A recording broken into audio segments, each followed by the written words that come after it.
Man, what's good, everybody? It's your boy Showtime. We live direct, lock and loaded. Salute to everybody out there, man. Make sure y'all hit the like button. Shout out to all my members, man. Y'all know it's me and my brother Elder. Man, you know we got to talk about them. The Clippers beating the Lakers. Nah. Elder, you was a smart man. You was a smart man for not even betting. But look, we'll get to that though. I'm really joking with you I though. got it. Um, we'll get to that, but your boy LeBron last night. He responded to Jeanie Buzz's article. Now, I'm gonna play this clip. To me, what I got out of it is LeBron. You can tell he aggravated. You can tell he don't like what's being said, and you can also tell there's some truth to that article. You can tell, bro. Like neither side is denying what's actually being said. You feel what I'm saying? Yeah, I mean, it's totally true. I don't think anything in that article is false. Nothing. I think Right. every bit of it is true. Like, Quite frankly, I don't really get involved in that or the sports or whatever the case may be. I've seen a lot of it, obviously, but I don't really, I don't really care about the reports, to be honest. Um, you guys know me. You guys know since I've been here, my 8th year here, been in this league 23 years. There's going to be another article tomorrow. Um, especially involving me. And at the end of the day, when I came to this organization, my whole mindset was about restoring, excellence. And the things that I seen growing up, with the Lakers. Obviously, I didn't get an opportunity to watch the Showtime, but I know the history. And then the early 2000s with Shaq and Kobe, and then what Kobe did, and those couple runs with him and Powell. So, my whole mindset was like, how can I get that feeling back to the Lakers organization, and where when the Lakers and the Knicks and the Bulls and the Celtics are good is great. So and then I was able to do that along with our 14, 16 other guys winning a championship, bringing a championship here. You know, um, that's always been my mindset. So, um, quite frankly, I don't really care about articles. I really don't. I don't care about stories. I don't care about podcasts and all that type of shit. It don't bother me. I'm 41 years old and I watch golf every day. I don't care about an article. I don't care how somebody feel about me. If you know me personally and you know what I'm about, these guys know what I'm about, and that's all that matters. I can care less how somebody feels about me. From your perspective. well, you already said, El. Yeah. He said he don't care about no articles. He said he don't care about the podcast. You know you have to throw that in there, so you know it makes Throw shit, man. old boy under the bus. Throw him under the bus. Yeah, yeah. That's what he gonna do. He go, hey, I need scapegoats. I'm gonna have to throw you under the bus if this thing goes stop. Know that. It's gonna be on you. It's gonna be on you. It can't be on me. I'm crystal clean polished. It can't be on me. And I just think he lying. He cares. He But does. said, Narcissist. LeBron Huh? said his whole plan. Now, yesterday you were saying right. You were saying that LeBron took advantage of our opportunities. You Yeah, he know, did. now he's saying he looking at it totally different. He's saying that he came to the Lakers to restore the feeling. Because he grew up watching the Kobe and Shaq era. You know what I'm saying? He saw there was a vacant there, so he like, okay, let me restore the feeling. Let me Do restore the you feeling. Let believe me it? bring back Do that you spark. believe it? And then hold on, let me finish. Let me finish. Oh, okay. I'm sorry about you. Yeah, you gonna cut me? You gonna let me know? You gonna let me talk? No, I thought you were done. My Yeah, you bad. gonna let? Okay. Um, he's saying that look here, man, he can't restore the feeling and get the Lakers a championship. Man, should quit. Did he get y'all a championship? Yeah. Okay. So he gave y'all a championship.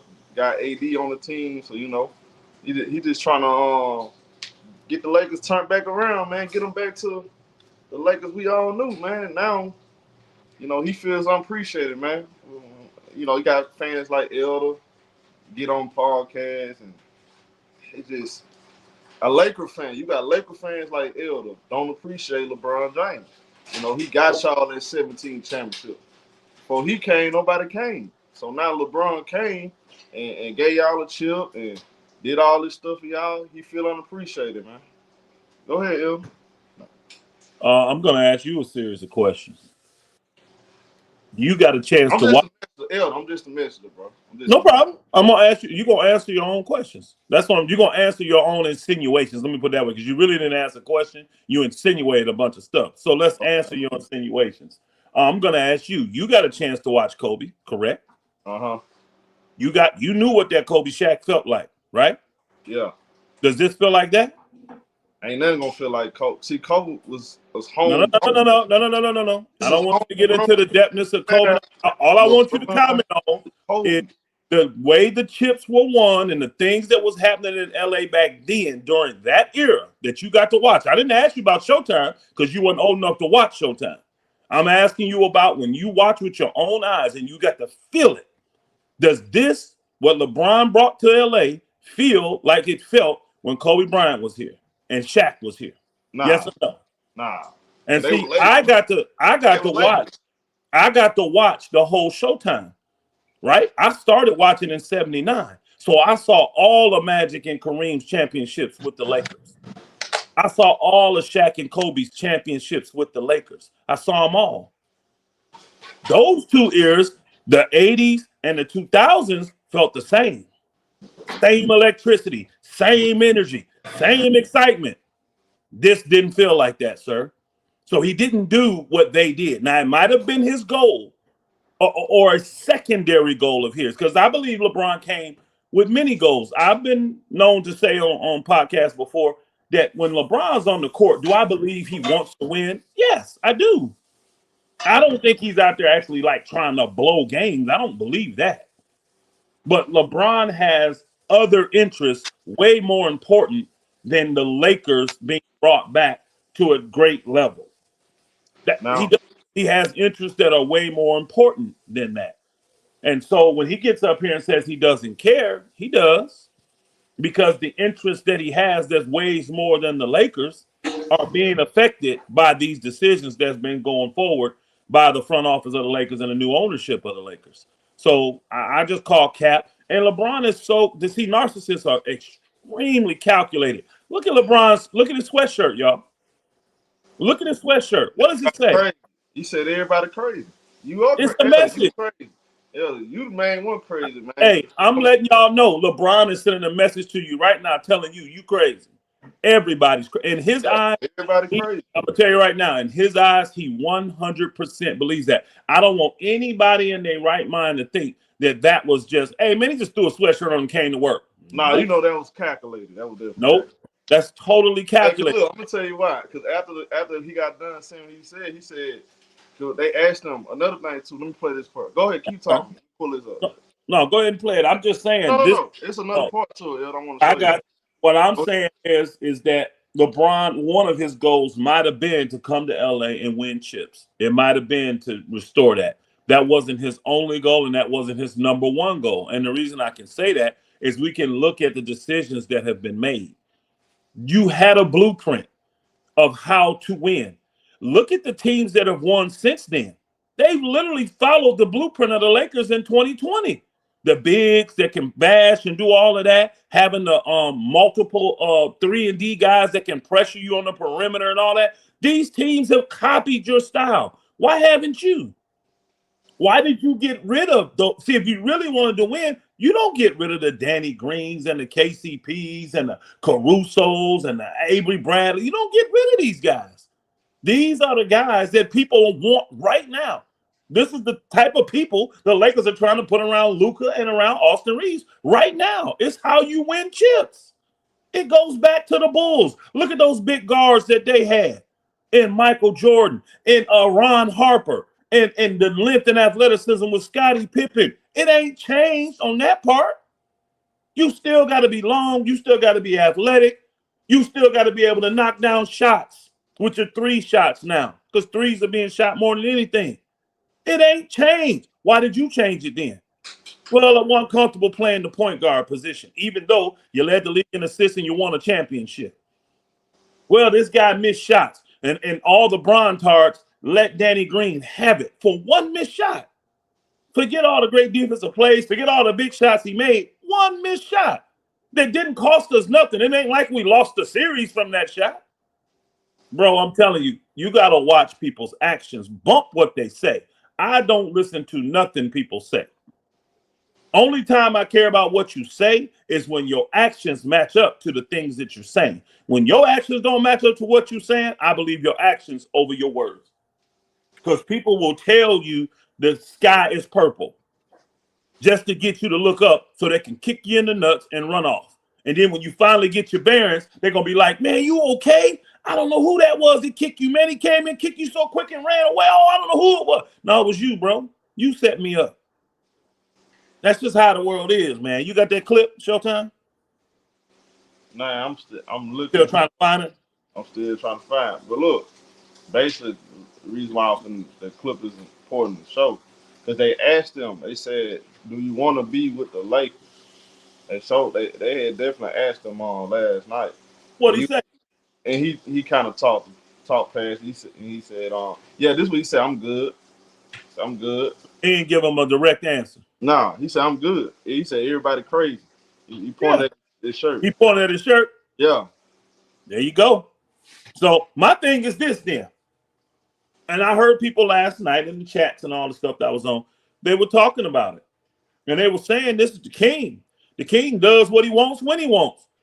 If the Lakers is not a championship level team, the roster's not a championship level roster, they don't see you in their future, why would you not waive your no trade clause, be traded to a team so that they can get your bird rights, and then have another team pay you the money that you want? I don't understand this. Why are you still with the Lakers? Nobody can literally answer that question for me, because you can't give me a basketball answer why LeBron James is still with the Lakers. That's what I'm waiting on. Somebody give me a legitimate basketball answer of why he's sticking with the Lakers when they've made it abundantly clear by not offering you a contract. Not only did they not offer it, they didn't even have a conversation. They didn't even respect you enough to even call you. You ain't even talked about it. Then to come out with this information saying that they wanted to get rid of you since 2022. Why would you stay? Somebody tell me basketball-wise why he's staying. All right, run with that clip, bro. Since you do hold your cards and you mentioned it, is this where you want to be? Is this where you want to finish the season? I'm good. I'm good. I'm good. Last two. Everybody's crazy. Everybody's fucking crazy. I'm going. See y'all later. Notice when they got ready to get, because she was these last two. I ain't finna hear these last two questions, because that one there enough. I'm good. What does that mean? We know what it means. You upset. You don't give a shit. We know what it means. He ain't good. My question is, why is he staying in LA? They don't want you. The marriage is over. Move on. Why stay? Go somewhere. The Lakers they already said they would trade you to the Clippers if they needed to. You know damn well that's the last team on this earth the Lakers want to do a trade with. And they said they was even willing to trade him to the Clippers. Why is he still in LA? Somebody, I'm going to look in this chat. Somebody give me a viable reason why he's still here. I think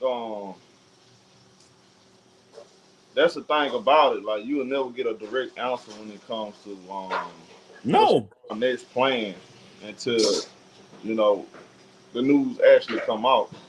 And usually we'll get like a hint. We'll get some kind of some kind of direction or some type of message, something that this is what he's gonna do next. Man, this is the first time his future really been questioned. Like, what is he gonna do? Like, this is the first time he doesn't control he don't control the narrative anymore. Nope. And that's why everybody's crazy. Here's the thing. Crazy. I don't think he'll control the narrative with the Clippers either. I don't think so. I don't think that's Kawhi team. I don't think he can control the narrative with nothing anymore. The league is hey, when the league come out and put a patch out for you, bro, that means they're ready for you to leave. The league did that for you. You might have requested it or whatever they said. But again, What we're gonna do? Another patch next year if you play? They want you to retire. The league wants you to retire. So no, he ain't gonna control no narratives nowhere. And taking less than a max deal for LeBron it makes him look ashamed. It makes him look less than what he is. See, his whole goal after Miami, he said, "I'm not taking no more discounts." Even though that was only $1 million, I ain't taking no more discounts. And I'm not saying you getting your worth, because no great athlete in any sport gets what he's worth. None. It's just how it's set up. You didn't organize the business. You didn't start the NBA, so you're never going to get your true worth. But you still can get paid at the highest level for that sport. And that's what he's getting. And he's getting it at 41 years old, which again tells everybody you don't care about winning, because you know damn well if a 41-year-old is eating up 35% of the salary cap, and you got a superstar top 5 player on your team also eating up that much, you don't have room to put the proper players around you. What you want is the Lakers to say, "Oh, let's just go into the second apron then." No, we're not doing that. And the guys that go in the second apron, they use their cap space to fill their team and then go over into the first and second apron by re-signing the players they want to keep. Lakers ain't in that situation to do that. They're not. So they're not going to be they're already capped. They can't even go past the first if they wanted to this year. They're already capped at so they don't have the option to spend more money to make this team better. They don't. And you know that.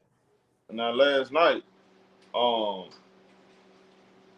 you said before the game you had the Clippers winning, so I give you credit. I'm not gonna get down on you, Yeah.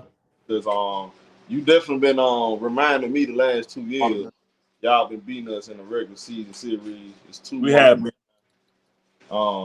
I ain't gonna get down on you too much. I'm gonna focus on the game though. Yeah. Last night, I felt good about the Clippers beating the Lakers. I just think the Clippers are a better team right now. They playing better defense. They playing together, and there's no dysfunction going on. When I looking at the Lakers, when you hear DeAndre Ayton talk, you hear everybody talk. It sounds like everybody got their own personal agenda. You got all this stuff going on, and man, Agreed. See, the Clippers, they all on the same page. They focus on trying to turn the season around. So every game is like a game 7 to them. So they're gonna come out and play hard, get their best. And I thought they could have ran the Lakers off the floor. It was missed for James Harden. Bad. Man, he had a horrible third quarter. I thought he did a good job getting everybody. See, look, and I was calling this in real time. I said, look, James Harden and Luka got the same bad habits. But you know the difference between those two in that first quarter, Harden was getting everybody involved. Everybody was in rhythm. Luka Doncic was hogging up the ball. Now, speaking of Luka, I don't know if you saw this, but JJ Redick called out Luka Doncic last night. He pointed out the same thing I pointed out, that Luka Doncic holds the ball way too long. Now, I just think it's funny with him because he kind of pick and choose to me. Instead of him just standing firm on it, it's like he like to put his foot in the water and take it back out because he don't want to get he don't want his star players to be frowning at him. But at first he was saying like we need guys to trust each other, trust the pass. But bro, you was talking about Luka Doncic. He the only one that wasn't really moving the ball like that, bro. He was holding the ball. Now, what do you think about that? Well, honestly, if you're going to take advantage of the skill set that Luka Doncic have, that ain't really what you want him doing. Because Luka is a scorer, bro. He's really more of a 2. See, the reason Luka Doncic has had a lot of success is because the teams he's been on utilize his skill set. He has the ball a lot, but he actually has point guards next to him that can control the flow of the game, that can get everybody else involved. We can go back to Jalen Brunson. We can go to Kyrie Irving. We can get all the way up to now to how the season started with Austin Reeves. All 3 of them guys are similar players. So that's what Luka needs next to him. He needs a guy that can actually play the point guard. That's their job. Luka's job is to score the basket, is to put the ball in the hole at a high clip. And he's one of the best ever to do that and one of the best in the league doing it now. So when you got a guy out there and he don't have that, that's when he's going to look like he's holding the ball too long and taking crazy shots. That's what he does. it's amazing how Luka's shooting percentages and everything was much greater, and the Lakers were winning when he had Austin Reeves next to him. Now he's got LeBron next to him, and he's not having that. And then guys are actually playing like I'm gonna tell you right now, and people don't want to hear this. It's an actual setup because what he's doing, if you watch it close, he put Luka out there with the low energy, low skill level guys. That's what he does. He puts him out there with them. But then he'll take him out and then put LeBron in with the high energy, the better defender guys. Notice they call it Bron and the Banshees, right? Them is when they make their comebacks because you got all them high energy, great defenders on the court. When you got Bron, because Bron, remember, he can pick and choose when he want to play great defense. He does. So you got Bron, and he's super athletic. Bron is still athletic at 41. So you got Bron, Marcus Smart, and then you got Vando. Then you got they've been throwing Timmy out there. They've been throwing LaRabia. They've been throwing what's his name? Rui. Ain't really in that group. But if you notice, they put LeBron out there with those best defenders, and that's when they start to make their runs. I just think the functionality and the operation of this team is totally off because we can't do nothing with LeBron on this team because it's going to still be LeBron's center. And I'm not saying LeBron's a scrub because he's not. Bron can get out there and ball when he want to, but that don't flow with Luka, as you can see. Because him and Luka, they're not winning great games together. They're not looking good together. And the Lakers ain't going to be able to move forward until they get rid of LeBron. When they move LeBron and his son, that's when they'll be able to put a bunch of dogs around Luka like Dallas did. And they're going to be successful because him and Austin Reeves are offensive juggernauts. They are. And both of them are triple-double machines coming at you hard. And then you got 3 dogs on the court with them and 4 or 5 dogs on the bench coming in. That's how you have a successful team with a guy like Luka and a guy like Austin Reeves. And you tell me, who's got better defense, Jalen Brunson or Austin Reeves? You tell me, who's got better defense, Austin Reeves or Kyrie Irving? It really is up in the air. It's just a toss-up. Now, Kyrie can play some good defense when he wants. I'm saying Kyrie. Kyrie defense is decent. It ain't over the top. And I'm going to tell you right, hey, I'm going to tell you this. Austin Reeves actually has the highest defensive rating on the Lakers.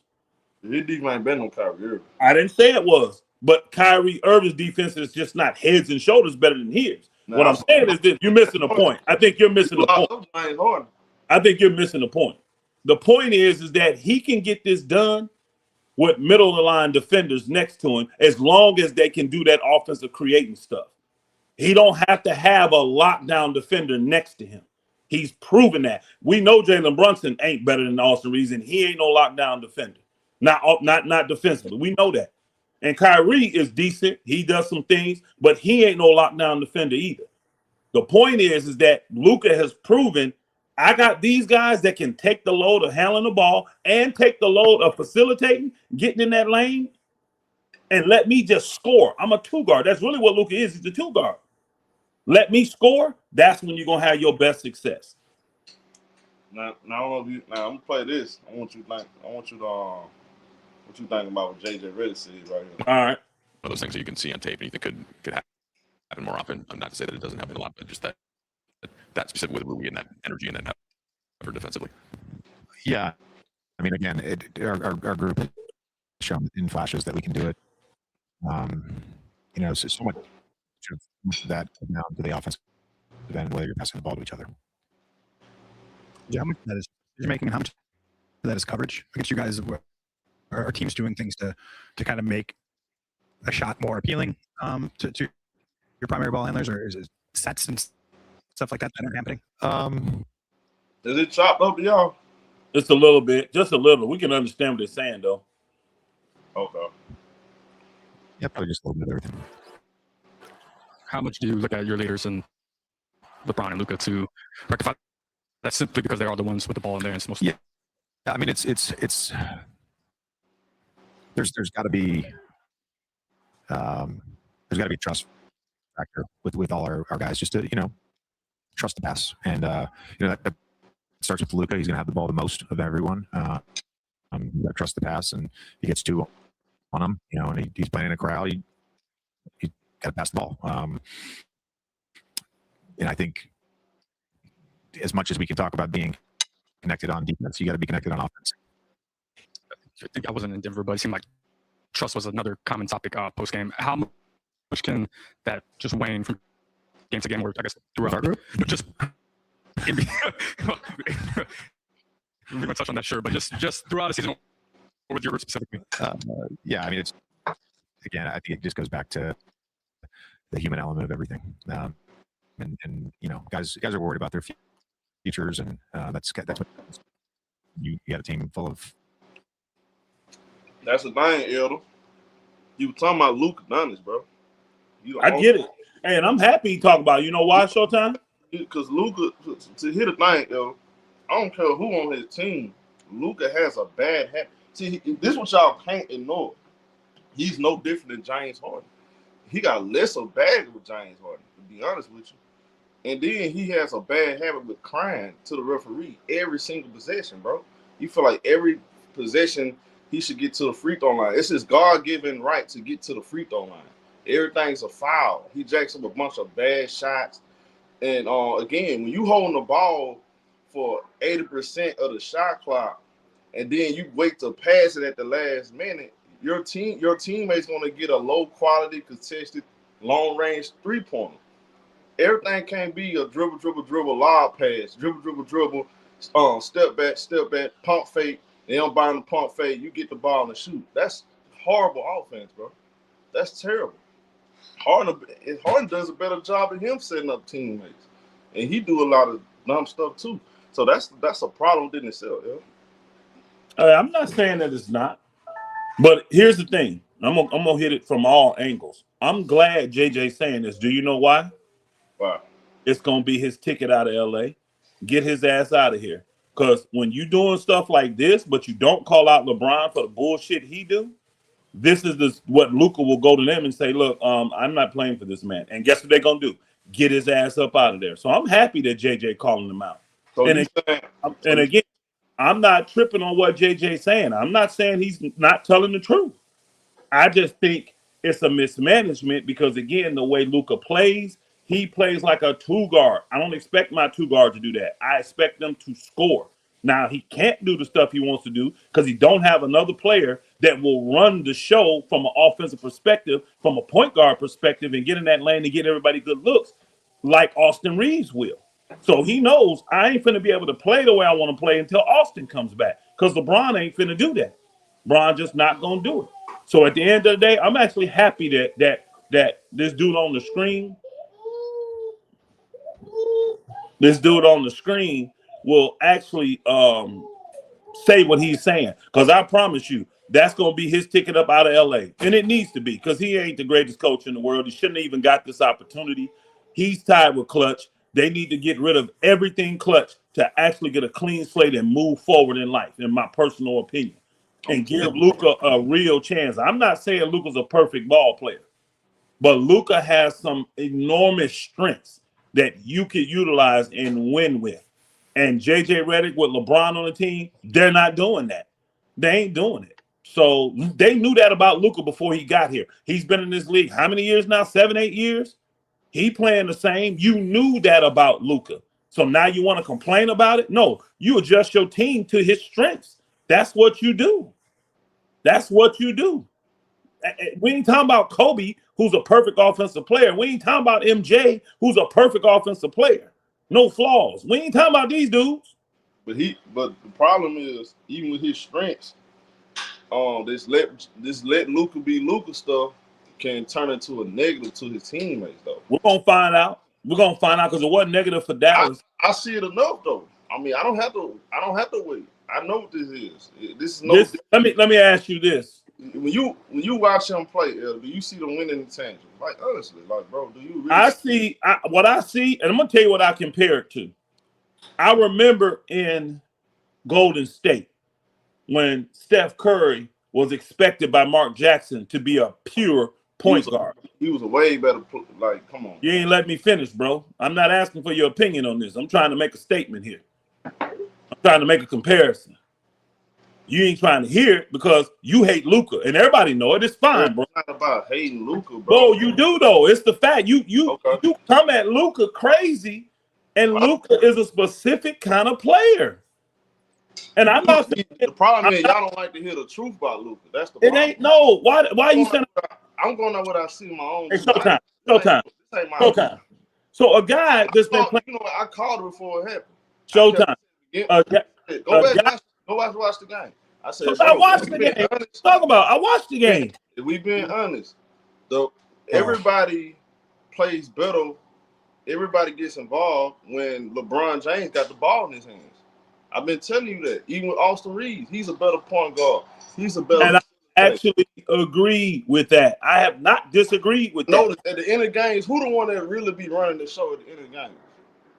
Like, they should be honest. Who the one that be really getting them back in games? On this team, it's either Austin Reeves or LeBron. It's either Austin Reeves or LeBron. But that's how it should be. When 4 quarters, I watched plenty of Laker games. In the second half, LeBron be the one that bring them in the game, and Luka be on the bench. That's facts. Go back and look at the games. Whatever, Showtime. Again, you keep saying stuff, bro. Showtime, you're saying stuff that I don't disagree with. Why do you keep harping on it? I agree with that. He'll explode in the first half. In the second half, he don't make no winning plays when it's time. Let me make my point. All right. Before you go off on your Luka tangent again, everybody knows you dislike the way Luka plays. You don't appreciate everything. So you want to blame Luka. We know it, Joe. We know it. I'm trying to make a point, though. I'm trying to make a point. Here's my point. They were misusing Steph Curry as a pure point guard under Mark Jackson. When Steve Kerr came in, yeah, old boy got hurt, the power forward, and got Draymond in there, which opened up some stuff, but he used Steph Curry for his greatness. He didn't try to make him a pure point guard. He uses him as a 2 guard and let everybody else adjust to that. And they won chips that way. And Steph was a horrible defender. Steph Curry plays off the ball. That's a 2 guard. Curry he don't play off the ball well, bro. And he cries too much. He don't lock in on defense. Whatever, Sean. Neither did Steph Curry. Steph Curry defense was ass too when they start winning. It was ass. When Luka Doncic ever, bro, do he even? Steph Curry defense was ass too. Let's be honest. I've seen Golden State use Steph Curry as a disruptor. He didn't lead the league in steals. Luka ain't coming close to being a disruptor. He's not going to do that. That's not true, Showtime. And Luka's up there in steals every freaking year. What are you talking about? He's never in top. Go look where he at now, Show. Since you talking top 10. No, Show. Go look now. He top 10 now in steals. What are you talking about? Go look now. Luka's always up there in steals. You're not understanding the point, sir. Okay. When you misuse a player, you ain't getting the max out of him. When Steve Kerr came, he got the max out of Curry. That's when they won. These coaches ain't getting the max out of Luka. That's why they're not winning. So you telling me? All right. I'm telling you that Mark Jackson tried to get Steph Curry to change his game, and they couldn't win. He changed his game. What are you talking about? No, he didn't. Steve Kerr came in and didn't make Steph Curry dribble that ball all the time and set everybody up. He ran him off of screens. He did the stuff that was Steph's strengths, and they start winning. He changed his style. No, he didn't. He didn't. Do you see Luka changing his style? Luka don't have to. Steph didn't have to. Luka don't have to change his style. Yeah, I got you. I'm just telling you, he don't. You have to set him up properly, though. And see, a guy like Austin Reeves, like you said, he's a better point guard. He gets more people involved. Put the ball in Austin's hands then. And guess what? At the beginning of this year, that's what was happening. What was happening. It's not just even that. The problem is Luka gonna get the ball and he gonna do the same thing over and over again. The same bad habits, holding the ball for 80% of the shot clock, bro. Whether you make the shot or not, your teammates are hurting. That's what you gotta realize. I got it. He holds the ball too Damn long, bro. So when he was in Dallas, was those guys hurting? Everybody see it. Rick Carlisle had the same complaint. I'm asking you a question. He had the same complaint. When he Everybody has the same complaints. But when yeah, he was in Dallas, but yeah, everybody see it, but you, but y'all look at no, y'all the only ones that don't see it. I'm asking a Everybody, PJ Tucker sees it. Everybody see it, but y'all. I don't know how. I'm asking you a question. You're not answering. Go ahead. When he was in Dallas, did they suffer? Did those players suffer? Yeah, they suffered. Man, you have lost your damn mind, Showtime. You have lost your mind. Absolutely. You have lost your mind. They did suffer in the finals. What happened in the finals? Those guys came in there. What happened in the finals? Those guys came in there as base level players. A lot of them were back. In the finals. Hey, let me ask you this: was PJ Washington? Oh my God! Value. Hold on. That's my question. Is PJ Washington when he was in Charlotte or was he in Dallas? Where did he have his most value at? In Washington or in Dallas or in Charlotte? Right now, Luka not there. He's still playing good basketball. What that mean? Sometimes another thing too. It ain't just about your teammates too. Sometimes you can get with a different coach. He can ask you to do more than what the other coach did. That's all it has. Yeah, and guess what? He needs a new coach. I agree. He needs to get off from under a coach that's controlled by LeBron James. He does. Maybe another coach can get more out of Luka. But if I'm Luka, I'm not doing shit for JJ. Everybody plays nothing for this dude. And I'm gonna be honest with you. I'm not doing nothing for this team.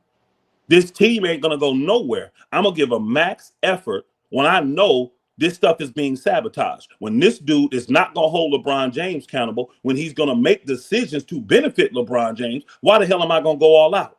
I ain't doing that. I'll wait my time, get these hoes up out of here, and then get me a real coach in here and real players that want to win together.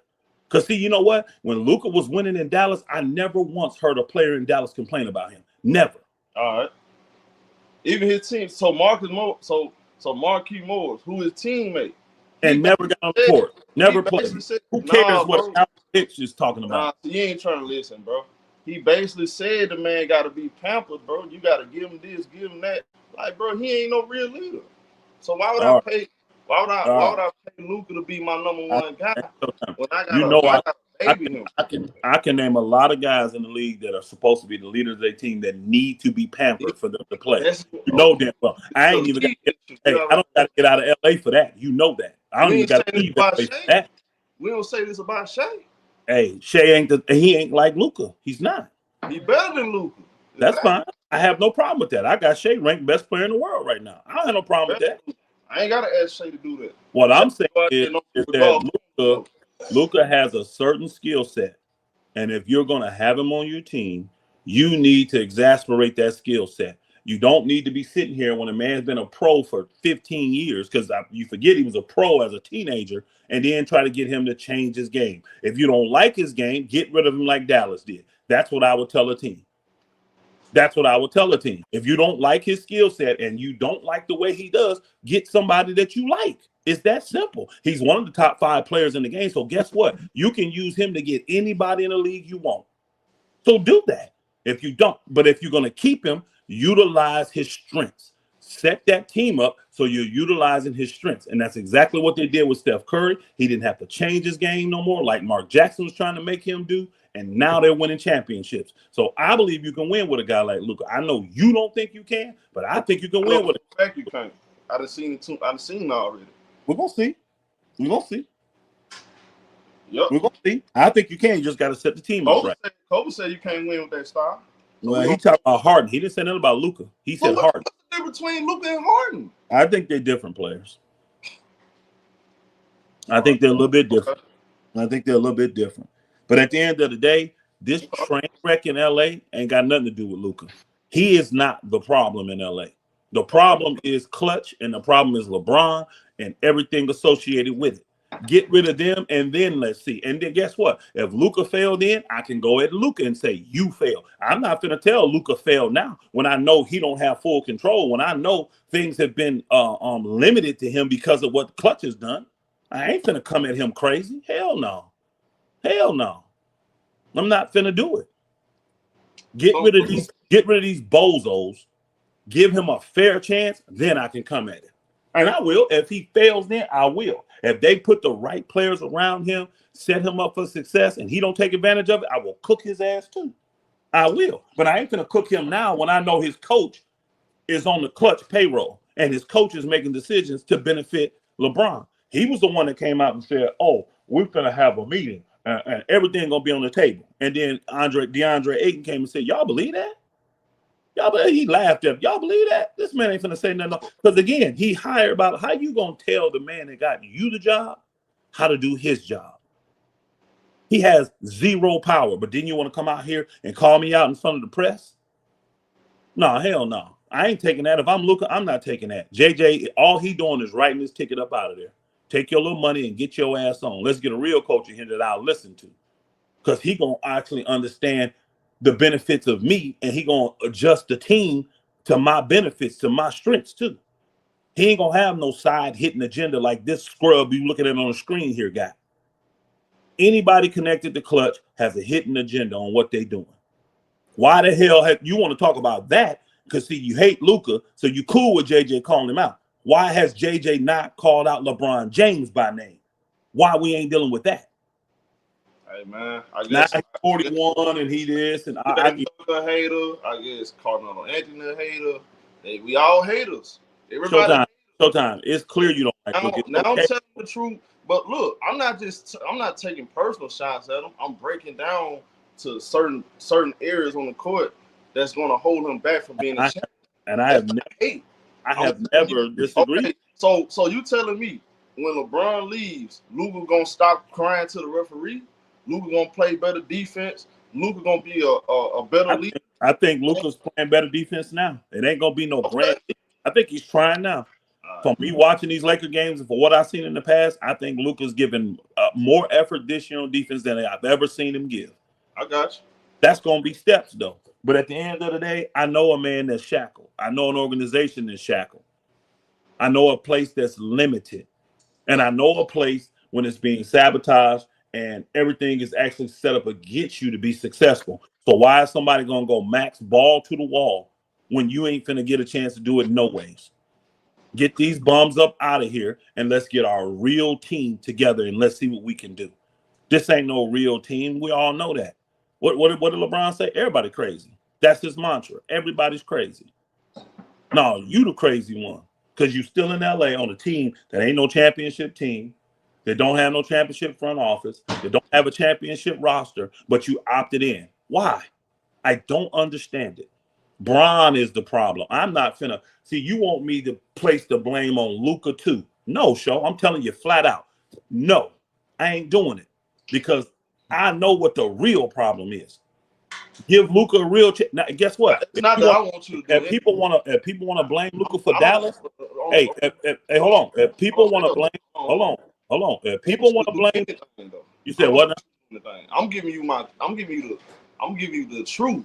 No. I've heard you say it, Show. You said Luka is just as much as the problem as LeBron. I've heard you. No, you say I want you to put the blame. I don't want you to do anything. You're grown man. Yeah. I'm gonna say no. I don't agree with you on that. I don't agree that Luka.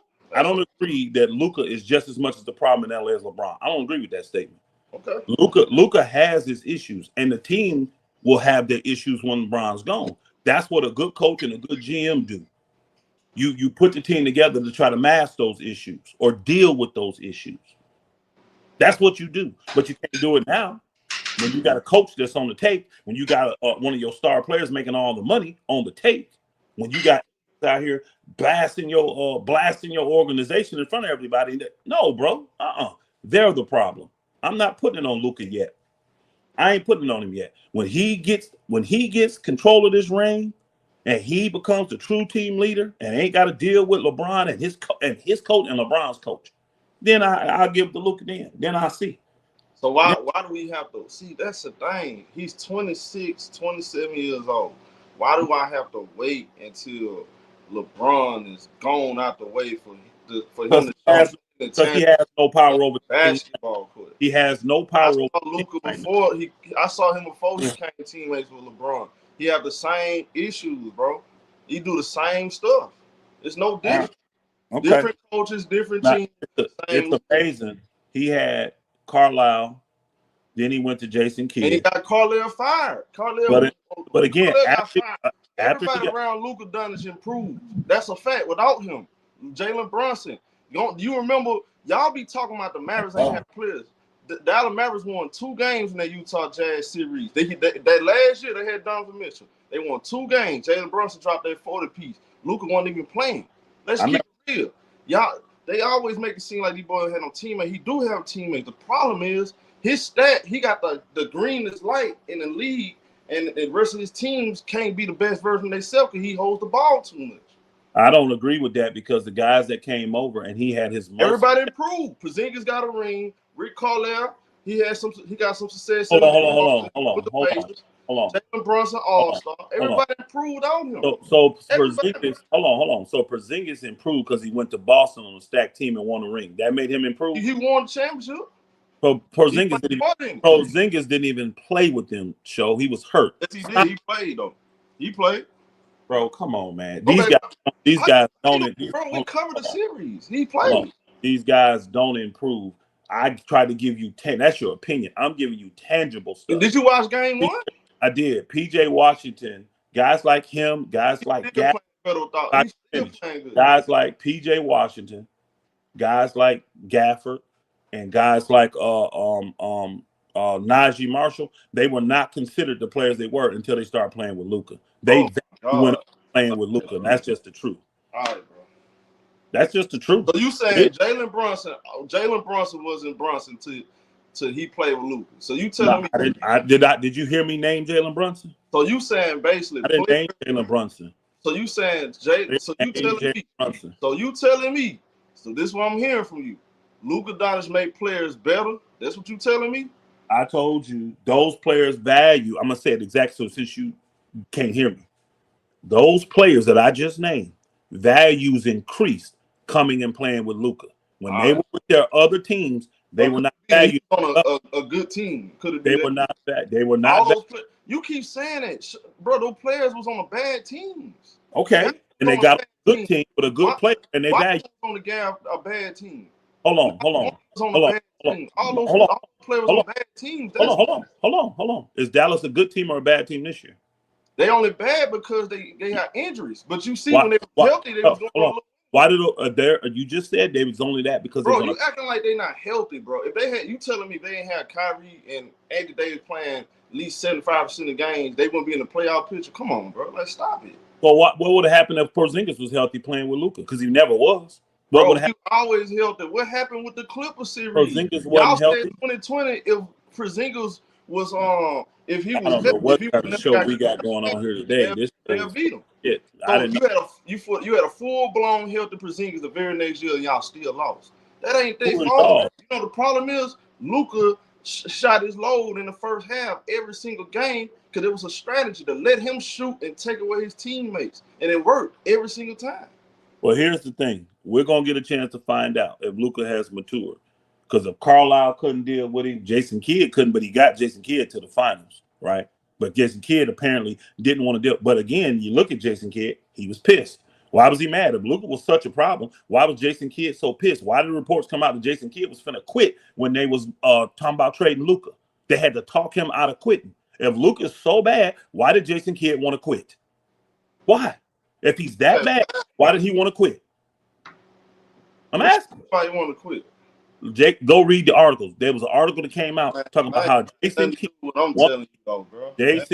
when he found out that they were trading Luka, he wanted to quit. He did not be the coach. I mean, bro, he probably didn't want to start over. It's not easy, bro. When you build something up, it takes you time to build up a championship team. It might take you 1 or 2, 3 years.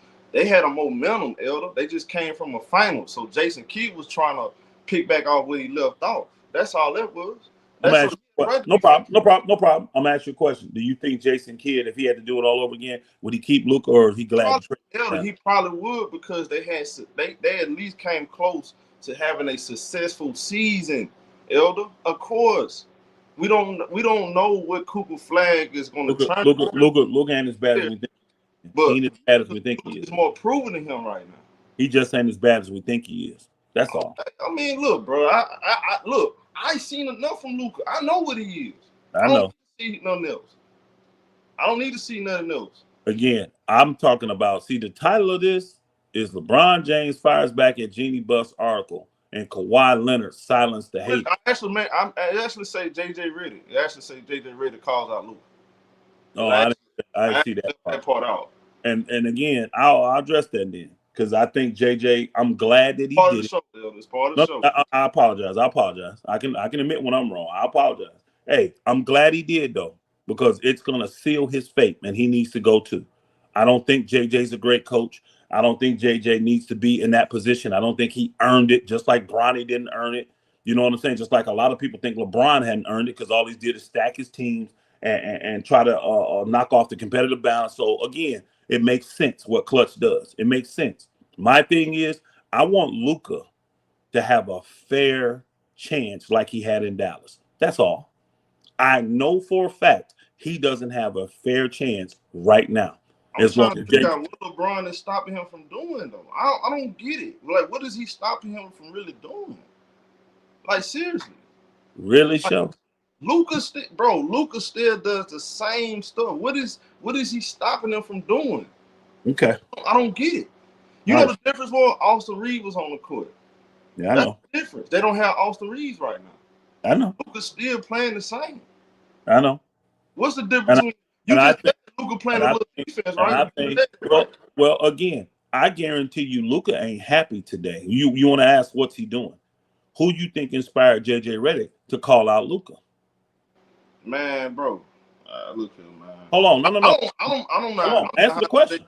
I don't like JJ Redick either, so don't even ask. Again, we talking about this. Why is it? See, to me, even if JJ is telling me right, he's the wrong person to deliver this message to me if I'm Luka. Why? You're a freaking hypocrite. You ain't called LeBron out for none of this bullshit he been doing. Sitting over in the corner when we having things, hobnogging with other teams while we supposed to be having huddles and going over strategies and shit, tearing up the damn locker room. Got your agent out here talking about trading away my guy, all this shit. You ain't said a word to him. But you got the audacity to call me out in front of the people. JJ Redick couldn't tell me shit if I was Luka Doncic. And guess what? I actually would check his ass if I was Luka. I'm that kind of dude, though. I would go to him and say, I'm not saying I'm the perfect player. Call me out in front of the media again. Your job going to be done that day. Do it again, dumbass. I would tell him, do it again, dumbass. I'm going to make sure either they're going to trade me or they're going to trade you. And we already know how that's going to go. Since you keep your mouth shut about LeBron and all the bullshit that Clutch do, you keep your mouth shut about me. Don't say nothing. That's what I would do as a man. I would go to him because you're a hypocrite. I don't need a hypocrite telling me I'm wrong. You go get everybody else right then. You's a damned hypocrite when you won't do it for everybody else. You are paid. You a paid puppet. A paid puppet can't tell me shit. You a paid puppet, and you can't say shit to me. Go deal with your shit. Go deal with the crap going on with Clutch. Then you can come back and say something to me. If you ain't gonna address them, you can't say shit to me. Do you understand that? And guess what? I do that in front of everybody. Since he did that shit in front of and I wouldn't do it on a press conference, but in the locker room, I do it in front of every player there. And I do it in front of LeBron. You ain't calling this bald-headed ass, old ass nigga out. You ain't calling out his agent. You ain't calling out the shit going on. And I'm sure there's other stuff going on in there. But you got the audacity to try to call me out in front of everybody? Say it again. Call me out again and find out what happened. Y'all want to wreck this team? I'll wreck this whole damn team. It'll be me and AR, and I'll get rid of everybody in this damn locker room. See, I come like that. I come like a real boss because Luka got the power to do that. Now, I'm sure he ain't because he's foreign. He ain't going to do that. But I would. If this asshole had the audacity to call me out and you ain't said nothing to this bald-head ass 41-year-old man destroying the team. Do because he complained about every little thing. So I'm pretty sure he would. I don't give a shit. He ain't called out LeBron by name. You don't call me out by name. I don't think he got that in his heart because we know Luka is a bully. Again, you don't have it. You don't have it in your. Hey, you don't have it in your heart to do it to me either. Then where you get the courage to do it to me? You acting like LeBron more important. I don't think he got that in him, man. To be honest. But hey, hopefully he listens to this broadcast and he gets some nuts about himself because that's what you don't, bro. He don't got it like that. We're gonna find. Hey, guess what? Maybe he's one of them silent killers. Maybe he'll go behind the scenes like he did with old boy and say, "Look, I'm not gonna play for this guy. Y'all may want to think about moving me." Because I mean, it's gonna come, bro. Like he got to find a way to. That's what your agents are for. Wayne. Hey, a lot of times your agents for that. Let your agent do the talking for you. I know, and it's all gonna be. You know, we know where it's gonna come from, though. We know. Mhm. Shout out to let me read this super chat real quick. Shout out to Nick T. For the 2P, he said Carlisle quit because of Luka, and he warned Jason Kidd. He said shout out to Nick T back in the super chat. He said y'all Luka knee pad ninjas. Oh, here he go. Y'all Luka knee pad ninjas treat Luka like a slave master by making excuses for him. Get black players to play defense for him so he can be lazy and shoot all the shots. Steph Curry got black players to play defense for him. He mad at him. I guess Steph Curry was a house nigga. Said, shoot, no repercussions. Hey, I guess Steph Curry was a house nigga then because he got black folks to play defense. That's crazy, bro. Hey, bro, this man crazy. But like for real though. That's crazy. Hey, Nick T, I do agree with you. I think it's sad that everybody wants everybody to bend over backwards and sacrifice their offense to play defense for Luka, and he don't have to chip in. That would have sounded like to me too. Now I agree with you that part. I don't agree with that because I think everybody's been lighting Luka up this year in the media about his defense, and I see that Luka has given a greater effort. They said he has his highest defensive rating that he's ever had since he's been in the league. And we still a bad defensive team, but he has his highest rating. He's given an effort. I can't expect this man to go from being a poor defensive player to an above average. The man got it. He's giving effort. He's trying. So what we doing? I don't get it. You can clearly see it on the court. If you're watching the Laker games, he's trying. Does that mean for the whole 48 minutes you see him, he's going to do great? No, he's going to have plays where he's tired and revert back to his old ways. But if he reverted to old ways 50 times in a game and now he's only doing it 25, that's an increase. That has to be acknowledged. And it's clear he's doing better defensively this year. I don't know what he's going to do when LeBron gone. I don't know. The same stuff he's been doing his whole life. But we're going to find out. And you know what? If Luka ain't it, here's the thing I love about the Lakers. Here's the thing I love about the Lakers. If Luka ain't it, when he gets rid of clutch and all that, and he ain't got no more excuses, and he lays the dud in L.A., the Laker fans will let his ass. Ain't no win. He is going to lay a dud. We're going to see, show. We don't know that yet. He going to lay a dud. Y'all see. Like it's his God-given right to get a champion. No. Nobody's saying that. Earn it. No. Nobody's saying that. Luka done. Nobody's saying that. Nobody's saying that. Like this. What have he done? Now, it ain't about what Luka. Compare him to other all-time greats. Luka ain't on their level, bro. Who compared him? Hey, Showtime. Showtime. Hold. I know this your show, but you don't. Hey, it's your show, but you don't. He's not that. You don't just get to go carte blanche because it's your show and say what just crazy. I'm gonna say the truth. I'm gonna say the truth. Showtime. Who said that? Nobody gave him a pass. Nobody said he deserves a championship. Who said that? The truth. This me and you talking. Ain't nobody said that here. I don't put him in a position where he automatically getting a damn chip and he get passes. I ain't doing that. So what the hell we talking about? Are you talking to the chat or I noticed the way y'all talk about him as if bro. You just don't like him. Just damn, you don't like him. So you don't want nobody saying it's fun to me. Okay, Elder, do Carmelo not like him either? Carmelo didn't bash him like this. I listened to what Carmelo said. So PJ Tucker, they said, oh my. I can tell you exactly what they said. Do the little things, Luka. That's exactly what they said. They don't even expect you to be a great defender. But if you're going to be playing that weakest player on the backside, block him out. That's what they said. I listened to the articles. I listened to the show, bro. That's what they said. Start doing the little things. You're smart enough to do that. Because guess what? Carmelo Anthony, let's keep it a buck. Nigga, you were horrible defensively. Who the hell are you to tell somebody to play D? Your ass was trash too defensively. So that sound like Carmelo hate. You sound like you hate Carmelo. No, I hate on Melo for telling the truth. I literally just. So anybody say something about Luka, they get bashed for telling this. So that sound like LeBron. Don't that sound like knee pad ninjas? That's the same stuff. We starting to turn Luka into man. I'm telling y'all, bro. Yeah, I see what's gonna happen. Y'all gonna make 1,000 excuses for Luka. Same thing them boys do for LeBron. They gonna do the same thing. But here the thing is, LeBron at least he got chips. Luka ain't proved nothing, bro. Before LeBron went to Miami, he was already MVP. Before Kobe won his fifth championship, he was already on an all-time great trajectory. He was already proven. He was already MVP. Same thing with Keem Olajuwon, all these other guys. This guy right here ain't got none of that on his resume, but y'all talk like he's already an all-time great that just got shipped over to the Lakers, and he's gonna do the same thing Shaq did. No, he's not. He's not. He don't have winning intangibles, bro. What film are y'all watching, bro? What games are y'all watching? This dude ain't no different from James Harden, and Harden got a big deeper bag than him.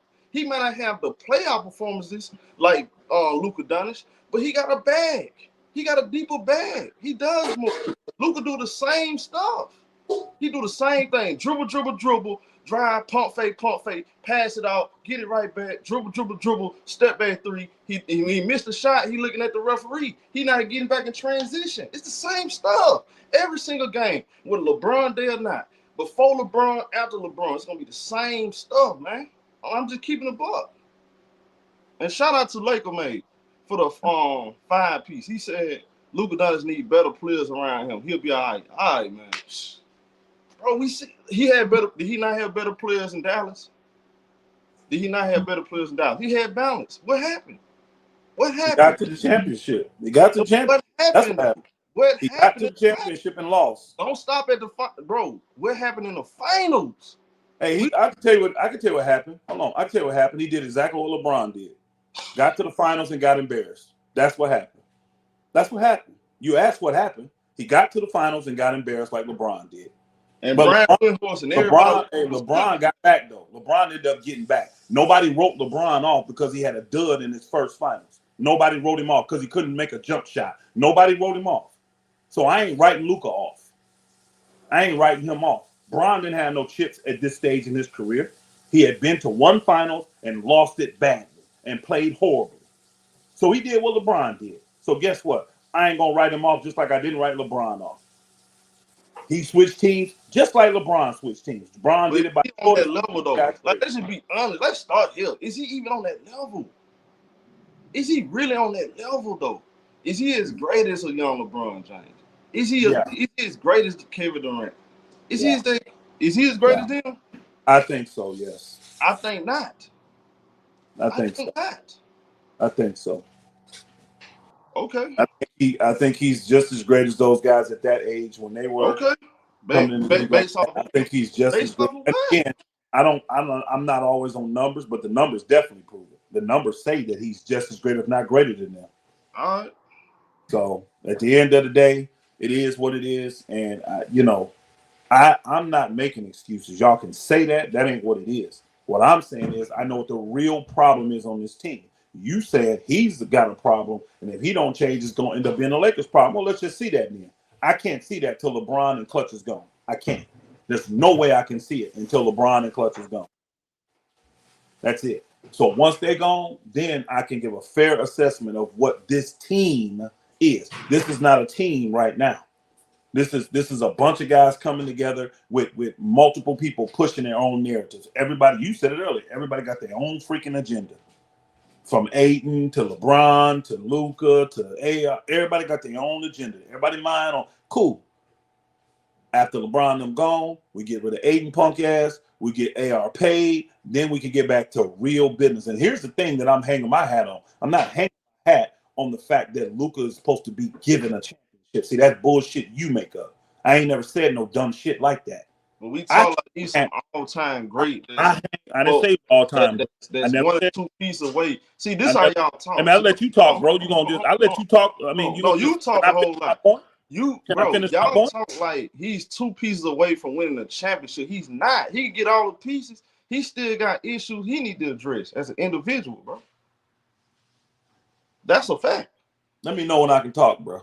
Man, look, whether you like it or not, he can get all the best case scenario. He gotta improve as a basketball player, bro. It don't really matter that you don't have faith in Luka. I have come on this show and I have told you, I personally don't believe that the new ownership of the Lakers are 100% sold on Luka. You tend to forget that. But I'm making excuses for him, right?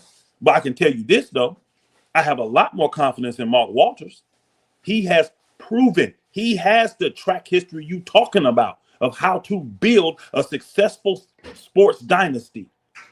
So if Luka ain't that piece, guess what I got faith in? Mark Walters gonna get rid of his ass.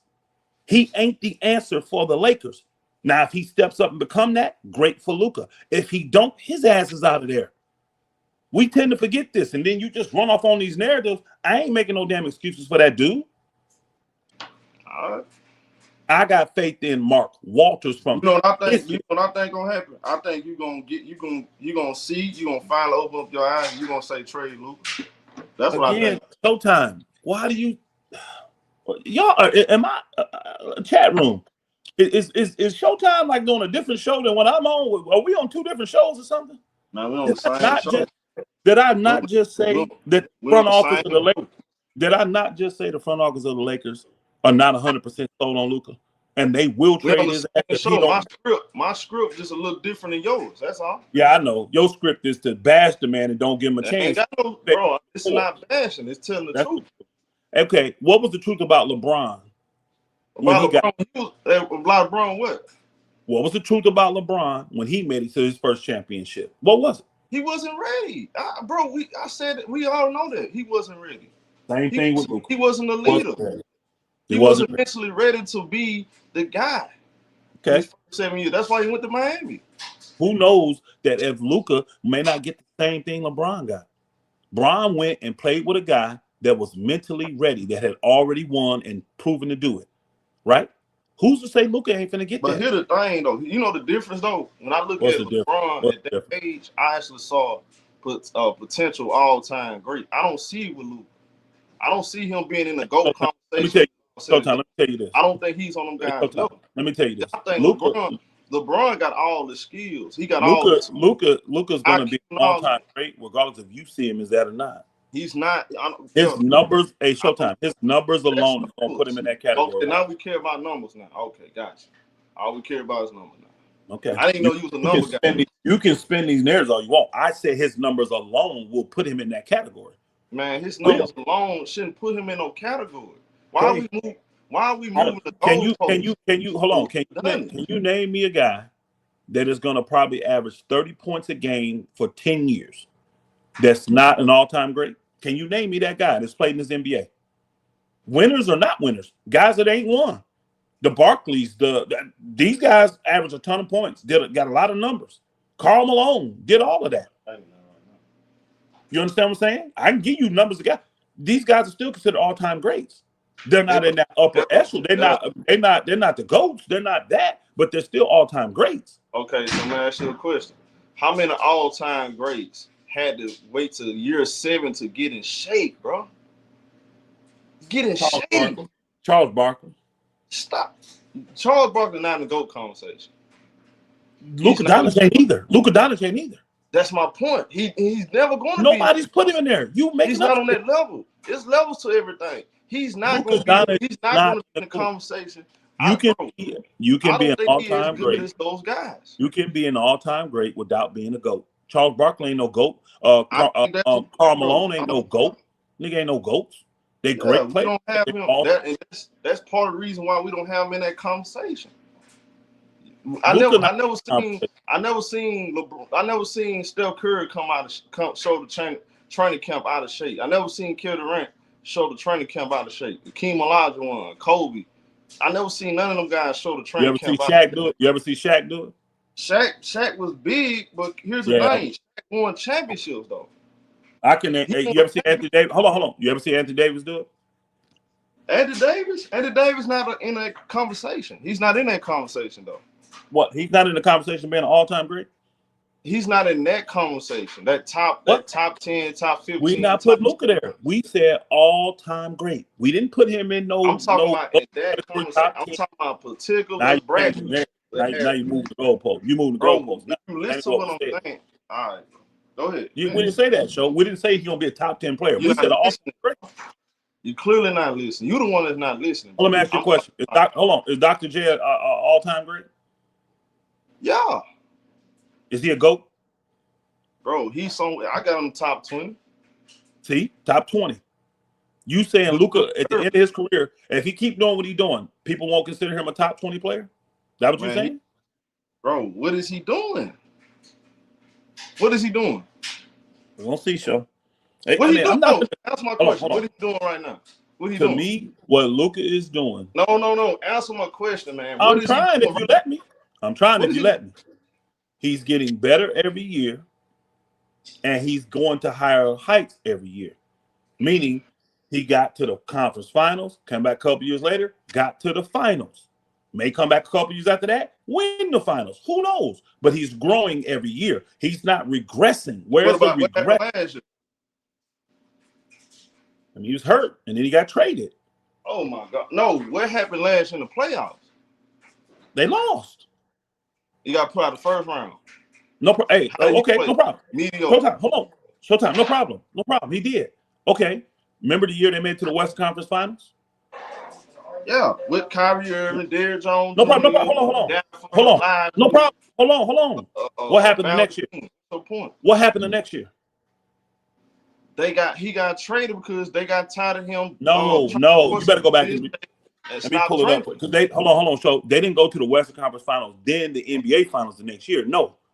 They didn't do that. I ain't never seen an all-time great get traded because he can't stay in shape and he drinks a whole lot. Never seen that before. I see what the real agenda of this show is today. Wow. It's not agenda, bro. I'm telling the truth. Bro, we don't talk ball and what, bro? I'm telling the truth, bro. I'm trying to talk ball, but you done let this whole thing dominate with Luka and how you dislike his game and how he's the problem with the Lakers. And he ain't. Bro, because that's part of the show. This is literally one of the titles of the show. I understand. I didn't know it was going to dominate the show.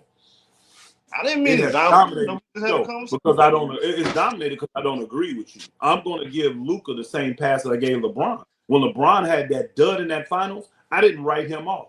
Even though I didn't care about LeBron, he wasn't none of my favorite player. I just didn't write him off. He's a talented guy that's young. He's in his mid-20s. He made it early. He'll get better. That's what I said. You telling that Luka can't get better. In your eyes, there's no possible way Luka can ever win a chip. He doesn't. So I don't what's going to happen when he do win a chip, you're going to give credit to somebody else. That's what's going to happen. You're going to get credit. I'm not. I don't never do that. So don't lie like that, bro. Because I don't even move like that. Yo. You know that, bro. Right. You know what's crazy, Elder? If you go back and watch, I actually gave him credit. Me and she here, we were giving him credit for actually sliding his feet. In that series, what was the series in the Minnesota series? We actually gave him credit for that. That's why I told you his defense will never be good. Hold on, bro. That's why you was making excuses talking about, man, he's too unathletic to slide his feet. I'm telling you, that's cap. I gave him credit. He showed me that he can actually slide his feet. You know, the problem is when the lights got bright in the finals, he reverted back to the same bad habits. And they lost because of him. Big part of him was because of him, bro. Big part of that loss because of him. Everybody saw it. Everybody called him out for it, including his team. They called him out for crying to the referee, now getting back on defense and jacking up a bunch of bad shots. I'm not lying, bro. Facts are facts. Okay. I'm a hater. But everybody's telling the truth. No, you changed up what I said. I didn't say he's too unathletic to move his feet. I said he's never going to have the lateral quickness needed to be a great defender. That's a total different statement. He's not athletic like that. Neither is AR. They can give the effort, but that doesn't mean they're going to be able to stop these super ultra athletic quick guys from going around them. They're not. They're never going to be able to do that. They have to give the effort. So they're going to be poor to average defenders at best. Like Steph, he's still an average defender. He's not good. He's not above average. He's just average. And that's the best I see for guys like that. But guess what? Steph showed me you can win chips. Man, he ain't no Steph Curry, man. We'll find out. Like he's Steph Curry. He ain't Steph Curry. Steph Curry wasn't Steph Curry until he got Steve. Man, Steph Curry a two-time at Luka age. Steph Curry was nothing at Luka age. Nothing. Is he what are you talking about? He was a two-time champion MVP. What are you talking about? Let me go and show you. Matter of fact, I think he was a two-time MVP and a one-time champion. 20. Hold on, so hold on, 26, slow down, that slow was his down, first slow down, year, slow bro. down, slow down. What You are you know, Steph, talking about? slow down. You know, Steph Curry went 4 years to college. Man, ain't nobody trying to hear that, You bro. know, Like, hold on, hold and on. Luka been playing basketball since he was 10 years old. That's You, all y'all bring up, bro. whatever, bro. Whatever. Do your thing, man. You don't even want to hear. He didn't win his first championship at 26, bro. Stop. Yes, he did. Oh my God. You want to bet money, El? All right, we'll pull it up. I'm gonna bet money. I'm gonna Go pull to it up. basketball reference, bro. I'm I going remember this. I'm going. So his 4th year in the league. When does Curry Bro, come to the at the age, no, not 4th year, age 26. Let's Hold focus on on. the age. When Age did Steph 26. Curry come to the Steph league? Curry won a championship. When did Steph Curry come to the league? What year? Oh my God. Now you changing it up. I said asked you a Luka age, Steph Curry was a champion. I asked you a damn question. When did he come to the league? At 09. So you said, and when is his first championship? Bro, his first championship was like year 7, around the same time. No, what year? Was it 15, 16, 17? Bro, 15. So 1509, that's 6 years. So you telling me that Steph Curry came to the league at 20? Bro, Steph Curry won at his age. That was my point, bro. 20. That means he would have came at 20. He won. Did he win at his age? Yes or no? No, he didn't. It was older than that. Yes, he did. Let me go pull it up. Steph Curry was 26 years old, bro. He must have been 26 in 349 days. 26 going on 26. He didn't come. Steph Curry did not come to the league. Steph Curry didn't come to the league at 20 years old. For your numbers to match, he would have had to be 20 coming to the league, and he had stayed at Davidson all those years. He wasn't 20 when he got to the league. Hey, you look it up. You look it up, bro. All right, I'll go look it up, bro. All right, I'll look it up. I got my phone. I gotta go to, bro. I'm going, man. Calm down. Go to basketball reference, bro. Yeah, sorry. I'm doing better.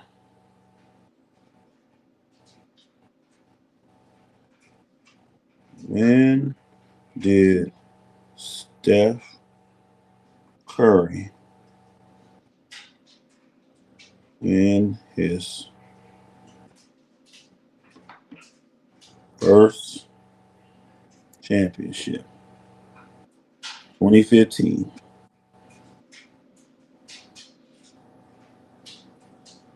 He's 37 years old today. That man was 26, 27, bro. Stop it. 20, hold on. Luka finna be 27. Same age, bro. All right. You right. Of course I'm right. I know my history. Okay. You always right? You always right? Is that what you're saying? I'm not saying I'm always right. I said I know my history. Put words in my mouth. Don't put words in my mouth. Don't put words in my mouth. I know exactly what I said, bro. That's exactly what you did. Like I said, he was already MVP and a champion. Facts. At that age. Facts. No feelings. Facts.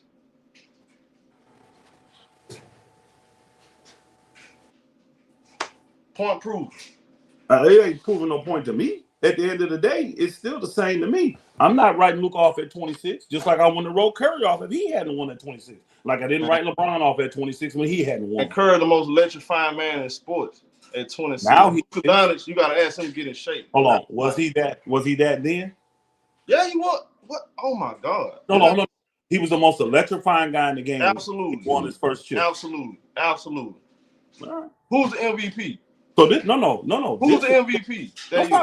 Hey, Steph Curry. This is Steph Curry. We need to quit calling it LeBron here. Then it's Steph Curry. He won more chips. He beat LeBron 3 times. Why do we give this era to LeBron then?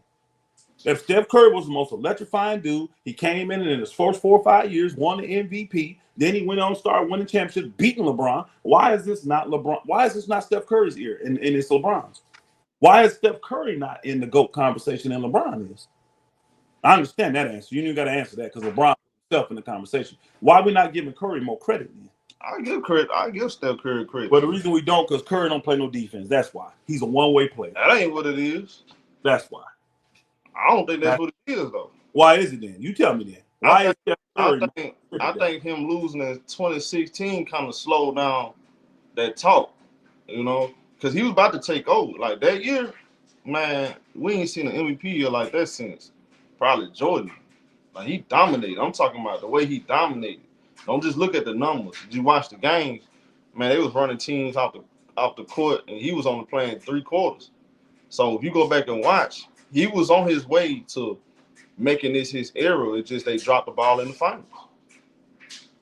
And narratives are a big part of sports. So watching LeBron come back 3-1, he got the MVP in his 6th year, 6th season. I didn't know Steph Curry came to the league at 20 years old. I thought he was older because I thought he went to Davidson for 4 years. No, he was 20. How the hell you 20 and went to? Did he go college 4 or 3 years? Then he must only went 3 years. I think he must only went 3. I thought he went 4, but he must only went 3. He must came out as a junior year because you ain't gonna be 20 and graduate in college. Hold on, let me do research. Yeah, he must have been 3. He must have been 3. It had to be 3 years at Davidson. Because I'm looking at it now. His first season was 2009 and 10, and he got his first MVP in 2014-15. So literally his 6th season. He only went 3 years. 3 years in college. Okay, yeah, that makes sense. Because now that I think about it, that's when he had that run, that March Madness run, and he declared after that. So,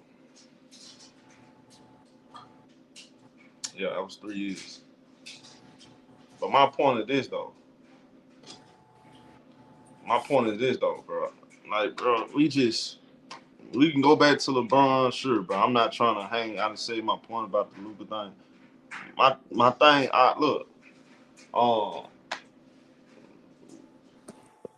LeBron, you can tell he ain't happy about what the man said. I mean, what Jeanie said, and there got to be some validity to, what's being said. What's being said. I just think with this Laker team, I'm reserved to hold my judgment on every single person from Mark Walters all the way down to Drew Timme.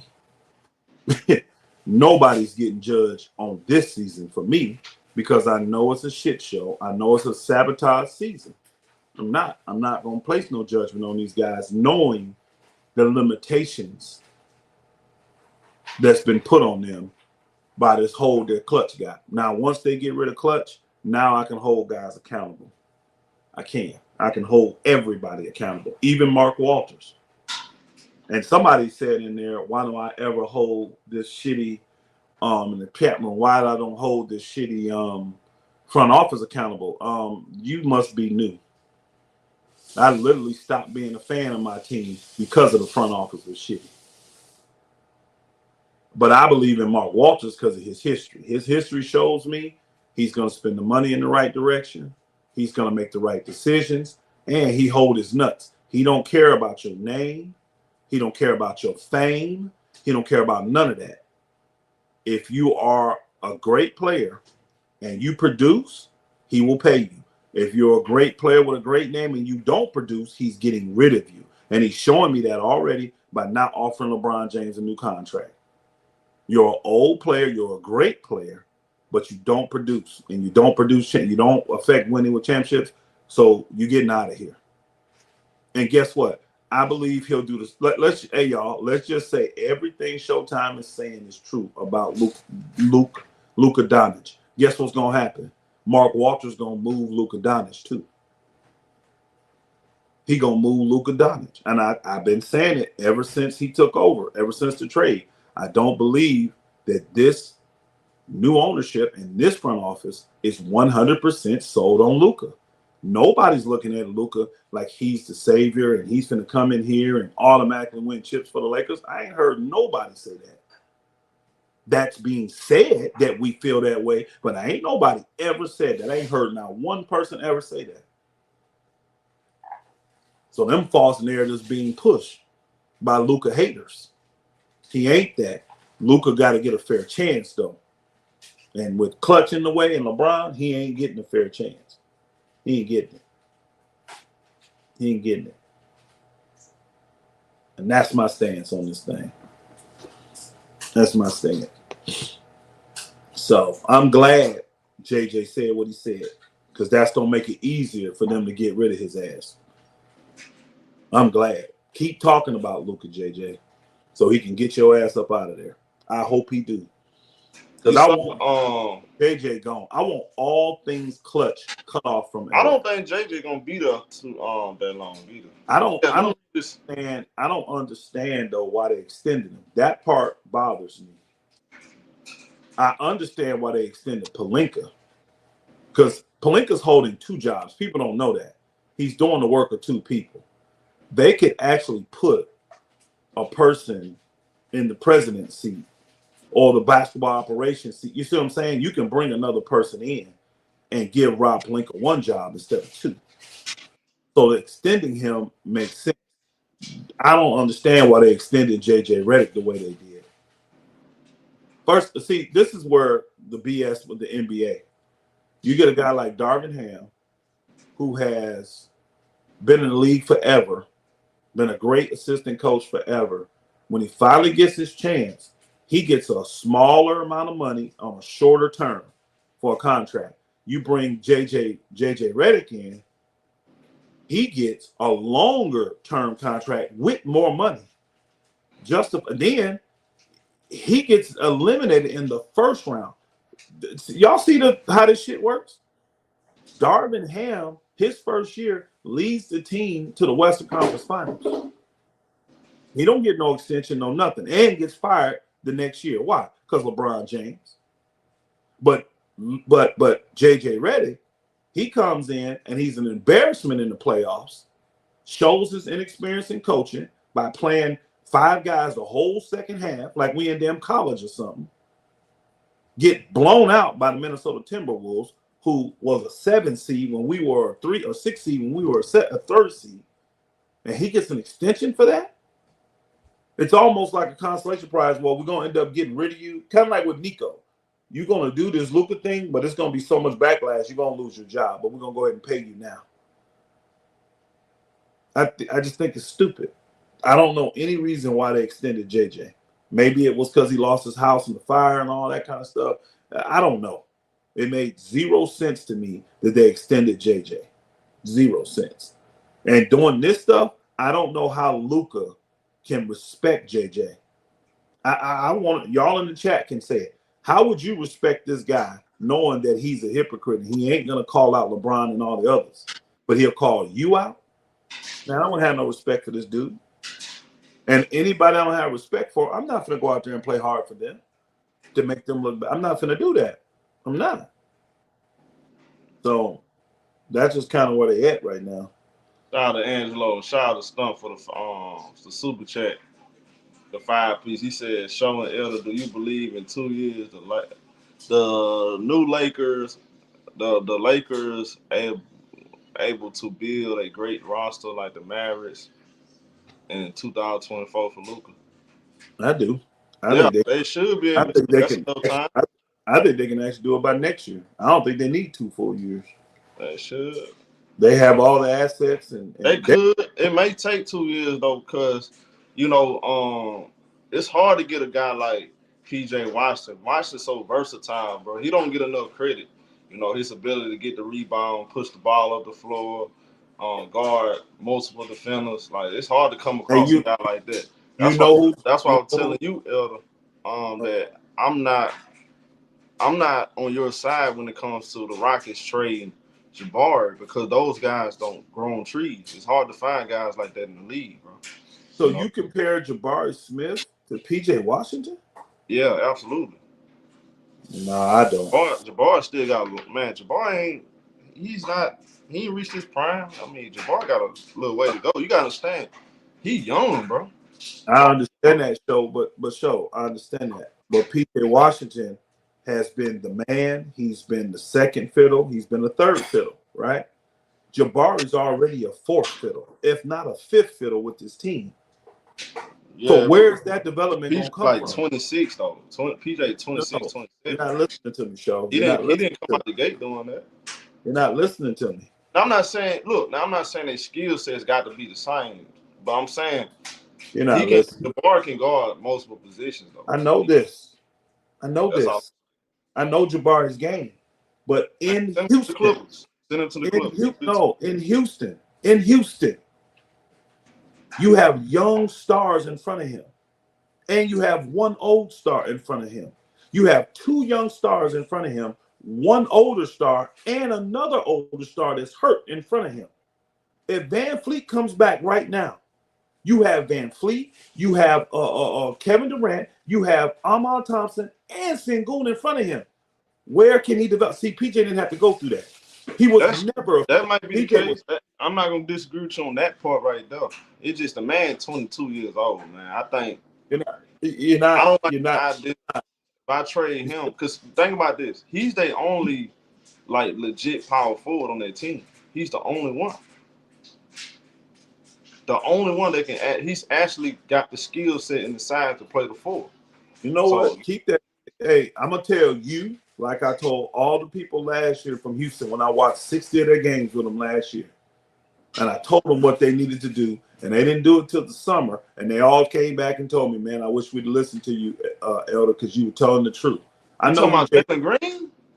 I told them about getting Kevin Durant. That's the thing. We both agreed on that though.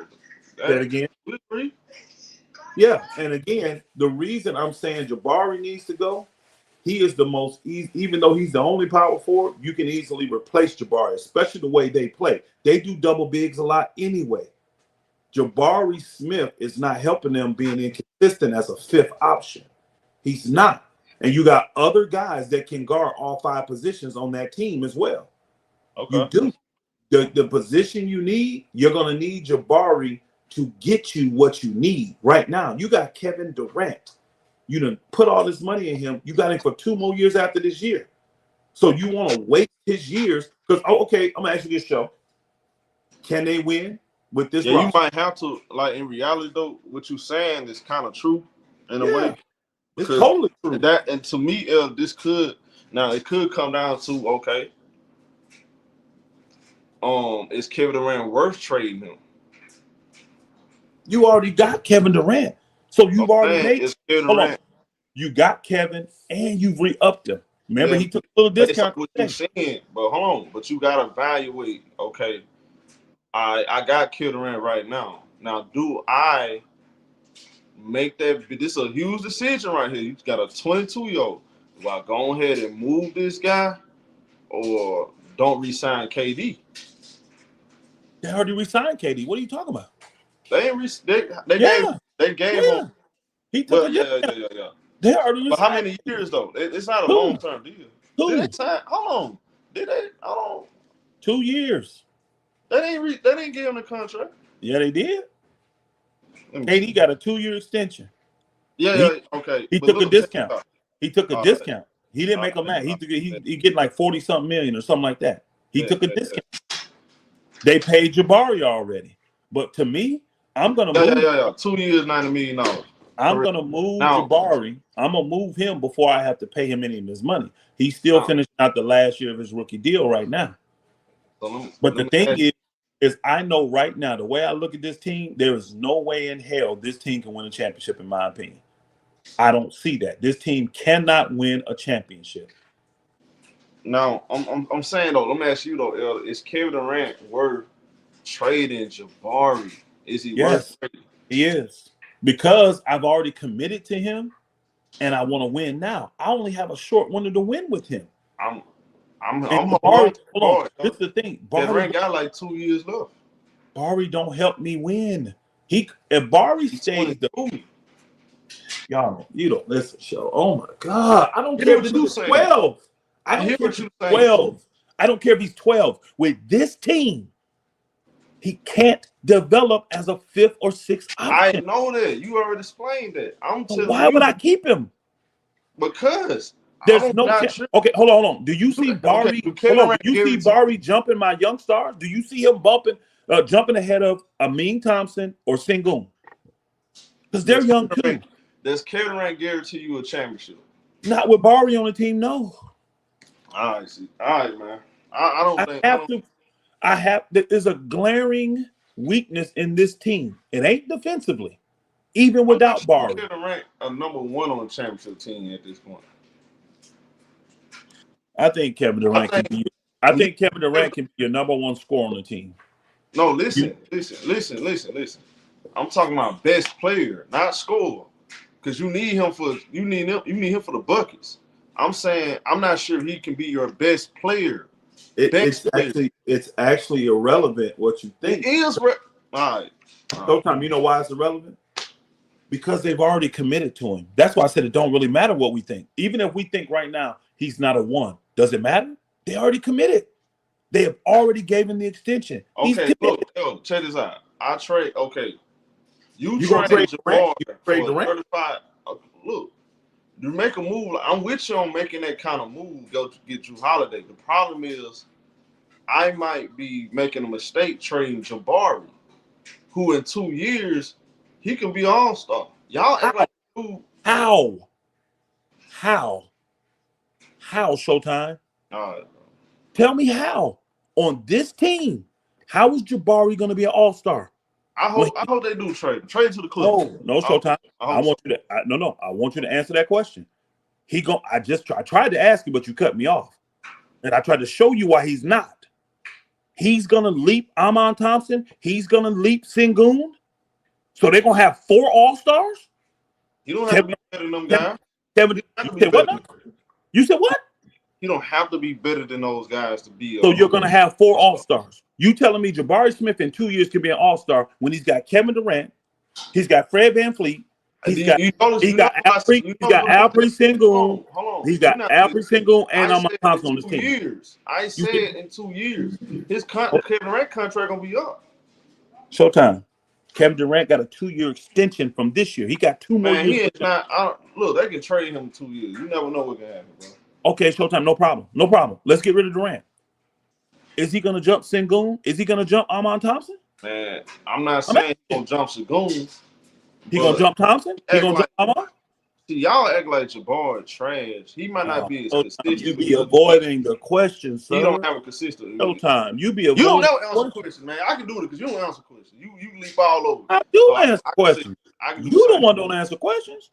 No, you never. I'm asking you. Is he going to jump the 2 young stars they already have now? Or you saying they're going to have 3 all-stars? You never know, though. You never know.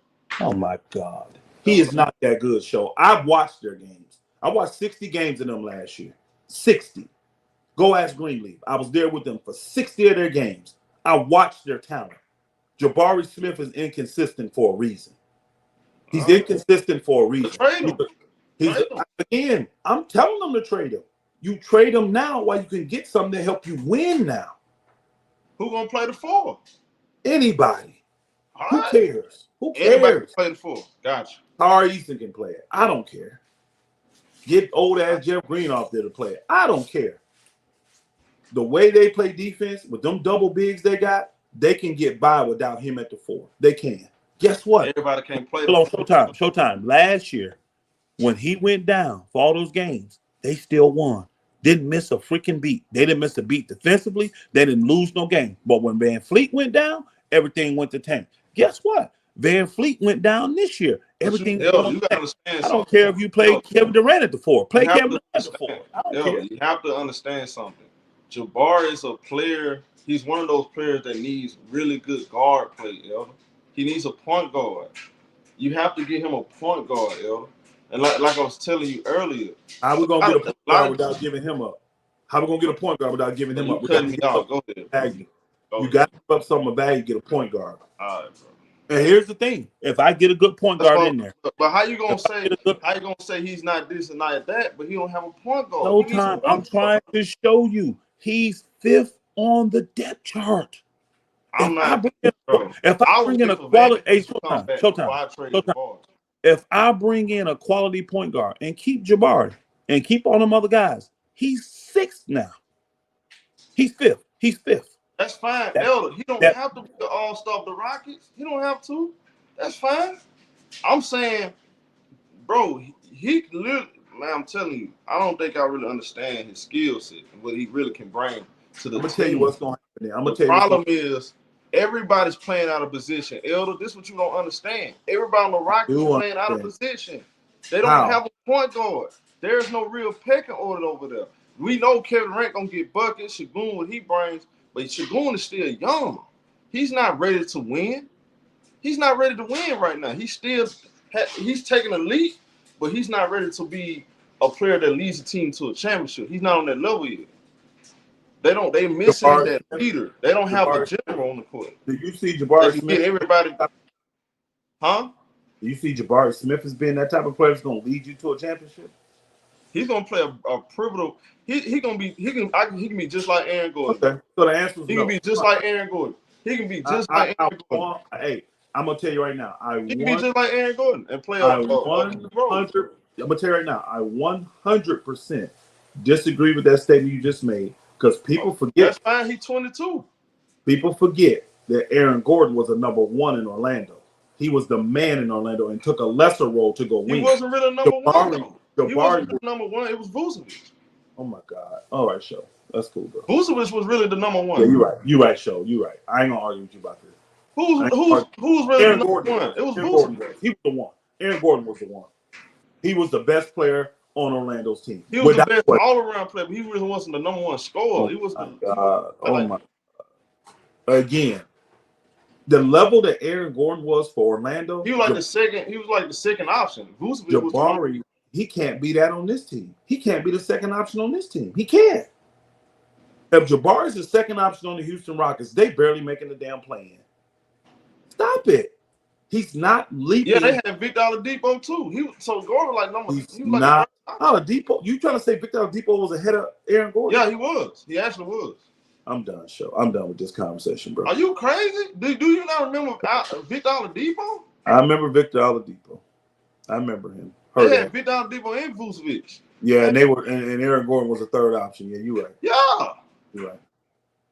He wasn't on number 1 option on that team. You're right. You're right, show. I wouldn't even come close to comparing Jabari Smith to Aaron Gordon. He ain't even close to Aaron Gordon. How would you? All right, bro. Was Aaron Gordon at 22? He wasn't where he is right now.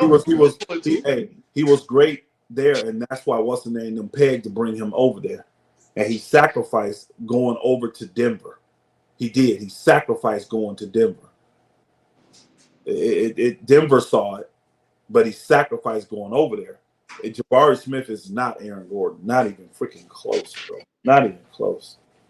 And again, I told the Houston people last year, y'all value these young players too damn much. You can't have all of them. You're not going to have a team with freaking 5, 6 young players running the team. You're not. See, Shea is not. He's a younger guy, but he's older than than Williams and Chet. He was already established before them. He got traded there. Y'all ain't going to keep all these dudes. So people going to have to go. You're going to need to pick 2 or maybe 3 that you get to keep. Jabari ain't there because Jabari is the piece that you need to get what you need to win a chip. I personally believe if Houston trades Jabari Smith to Portland and gets Drew Holiday, they become the favorite in the West for me to win. I'm putting them as not favorite. I'm sorry. Not in the West. They would be the ones right next to OKC. I would have Houston, OKC as the 2 best teams in the NBA. That's how I would look at it. But with Jabari Smith there now, these niggas go lose to Philadelphia. These niggas go lose to Sacramento. And you blame it on not having a point guard. Well, we don't have a point guard because the one we got is old and he constantly gets hurt and he shoots 30-some% from the field. That's Fred VanVleet. And he gonna jack up shots. But he's a defensive monster, right? For his little size, little bulldog. The guy you need to get what you need is Jabari Smith. He's the one that's expendable. And I'm telling you, Portland would take him because he fits around Avia. He fits around Shaedon Sharpe. Avia playing the 3, Sharpe playing the 2. Put Jabari at the M3. They don't afford. They're gonna get rid of Scoot Henderson. You got the Kamala guy there. He fits them. He got a much better. With Drew Holiday, okay, so getting rid of Jabari, because like I told you the other day, they're gonna need both to compete with OKC. So getting rid of Jabari for Drew, do you think that's gonna help guarantee them a win over OKC? No, but it gets them the chance to beat them. I don't think they have a chance. They're not beating OKC. I don't think they have a chance at all. They need Jabari, bro. I don't think they have a chance to beat OKC at all. The way they need a big body like Barry. They got plenty of big bodies, bro. They got. They don't. No, them guys are not 4s. He's a 4. He's a legit 4. Ara Easton can play the 4 for you. Or, here's the thing: go make another move and bring in a 4.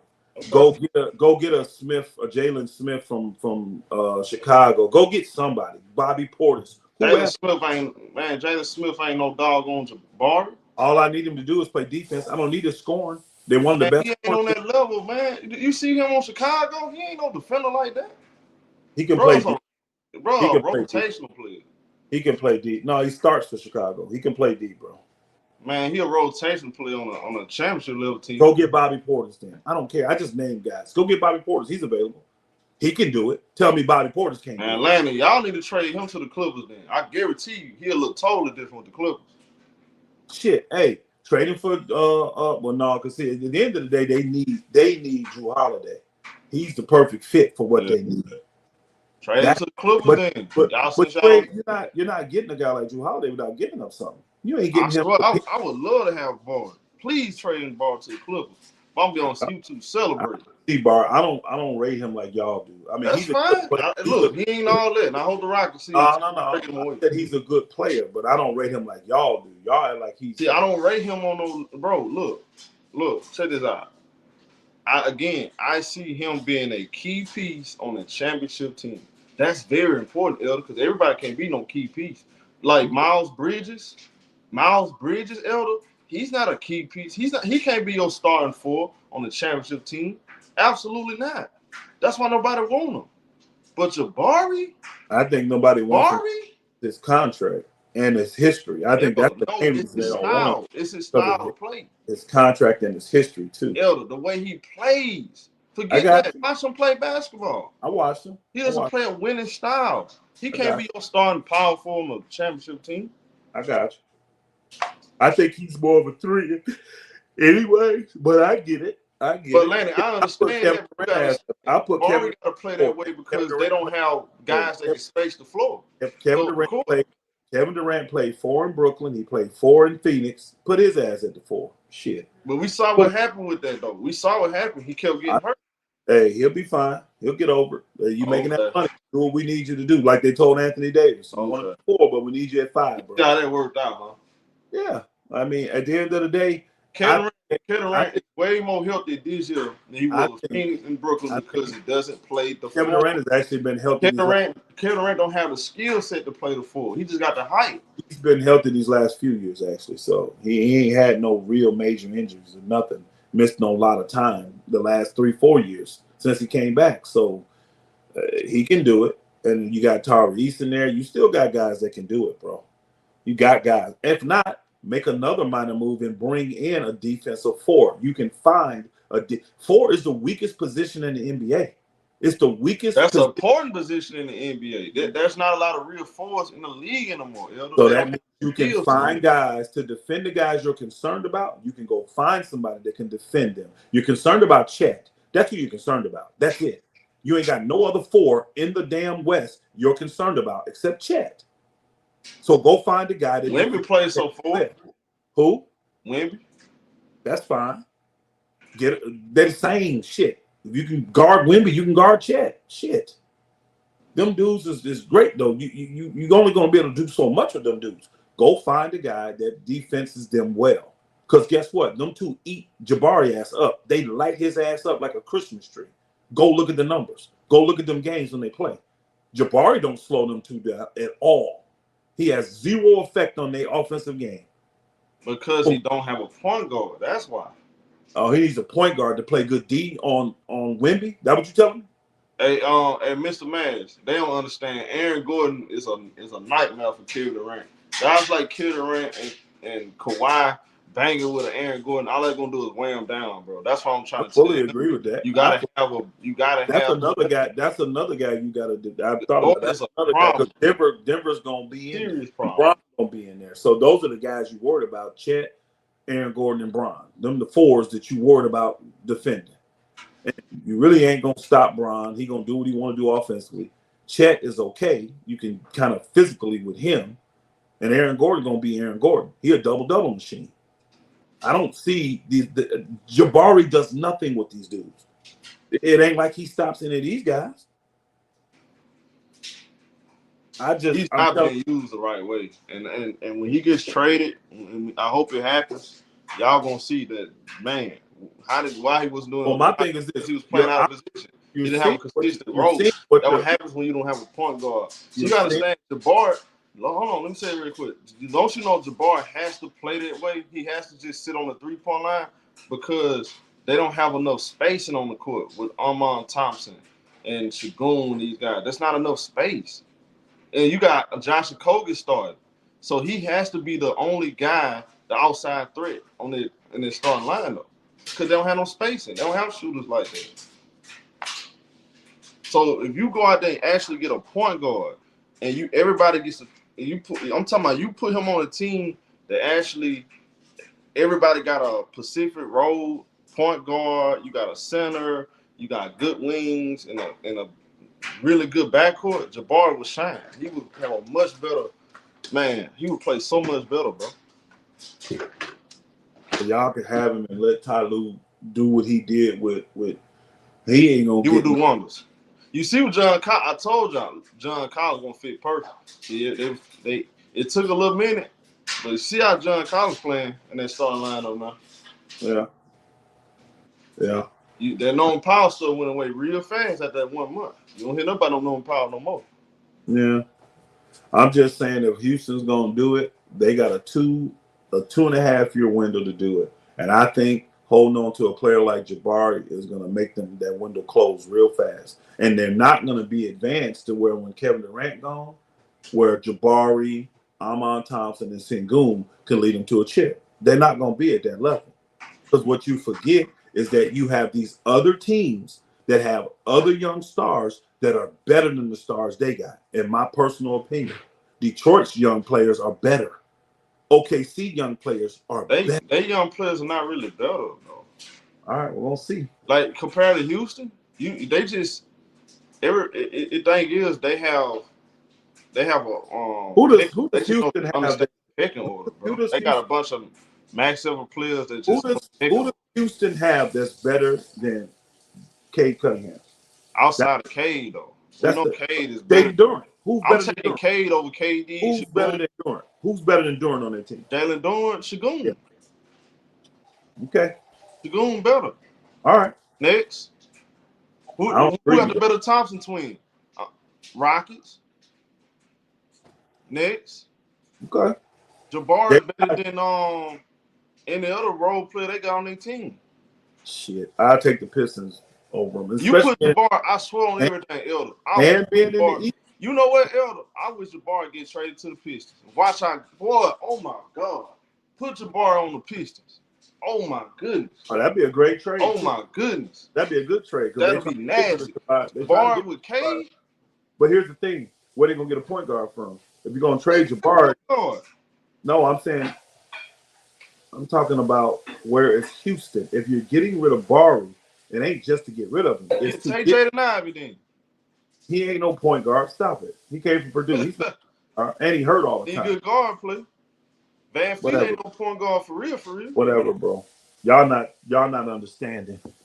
They only have a short window, and you got to use your assets to get what you need. They need a point guard more than they need Jabari. And Jabari's future is limited with Houston because they have younger stars that are better than him. He ain't put Jabari on the Pistons. You put Jabbar on a lot of teams, he'd do well. No, I'm telling you, bro. I'll take him with the Lakers. I'm just saying for what Houston has. They got young stars that's going to hold him. I understand. And when you got all them guys, he ain't finna grow. He ain't finna progress. And they not finna win. Houston, they seeing it now. Shit, they lost to Philly last night. They ain't finna win. Houston ain't winning with this roster. So my thing is, this is my critique of Houston. Why can't we make mid-season moves? What's the guy named Raphael Stone? Why we can't make mid-season moves? You act like when you make the roster for the year, it has to stay that way. That's stupid. You finna waste 3 years of Kevin Durant, and Kevin Durant was really pissed last night when they lost. He finna get ultra frustrated because he ain't finna win with these dudes. He ain't finna win. This team is not, even when Fred VanVleet come back, that team ain't good enough to win. I don't think they can beat Denver. I don't know if they can beat San Antonio, and I definitely know they can't beat OKC. They're the fourth best team the way it's constructed at best. But you add Drew Holiday, he changes the game. Drew Holiday changes the game for them. He totally does. And you putting in a winner, you putting in a leader, you putting in a guy that's going to put it in on both ends. He going to lock up defensively, make great plays, big plays defensively. And he going to do the same on the offensive end. They need Drew Holiday, and he's available. That's the thing. You can get him if you want to win. They don't want to win, though. They want to do the same shit they did for the last 2 years, be stuck on Sengun, be stuck on Jalen Green, and their ass is going to fold. Watch. They're going to flop just like they did last year. And they're going to do it again, and then Kevin Durant going to be disgruntled and want to trade. And it just, you done committed to Kevin Durant. Well, they lost. Part of the reason why they lost because KD had 8 freaking turnovers. That's the problem. You know what you want to do with Kevin Durant, especially at this stage of his career? You don't want him to be a ball handler. You want him to get buckets. Simply just buckets. And that's the problem, Elder. He's doing a little too much. He's playing out of position.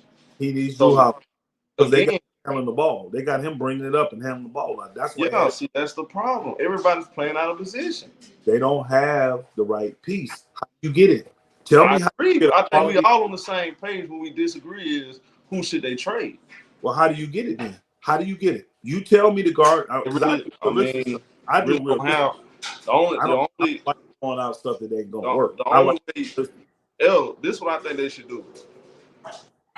I think they should. They're going to have to bite the bullet this year, and wait till Van Fleet come back next year. Hold on. When Van Fleet come back, do you have them with Van Fleet being better than San Antonio, Oklahoma City, or Denver? All those teams healthy too, because if we're gonna make Houston healthy, let's make those teams healthy. No, but what you do is you as an organization, before you make a brash decision like that, you wait and see how this team looks, how Kevin Durant and Van Fleet looks together, along with Barr. Van Fleet out for the year. They ain't gonna get that. We might not see it that way, but they gonna. But organizations see it different. They might wait and see how it works, see if it works or not, and then they decide, okay, let's move this. So this is a. I don't see them moving Jabbar. I don't see them moving a player like Jabbar right now. That's too early. I'm gonna tell you now. Next year, I think it's gonna be way harder because his new contract kicks in, so his money doubles. So if you get to that point next year when you want to move Jabbar, now you got to get double to move him because he's only making like 10 or 11 now, 12. And next year he's gonna be in the 22, 23, 24 range.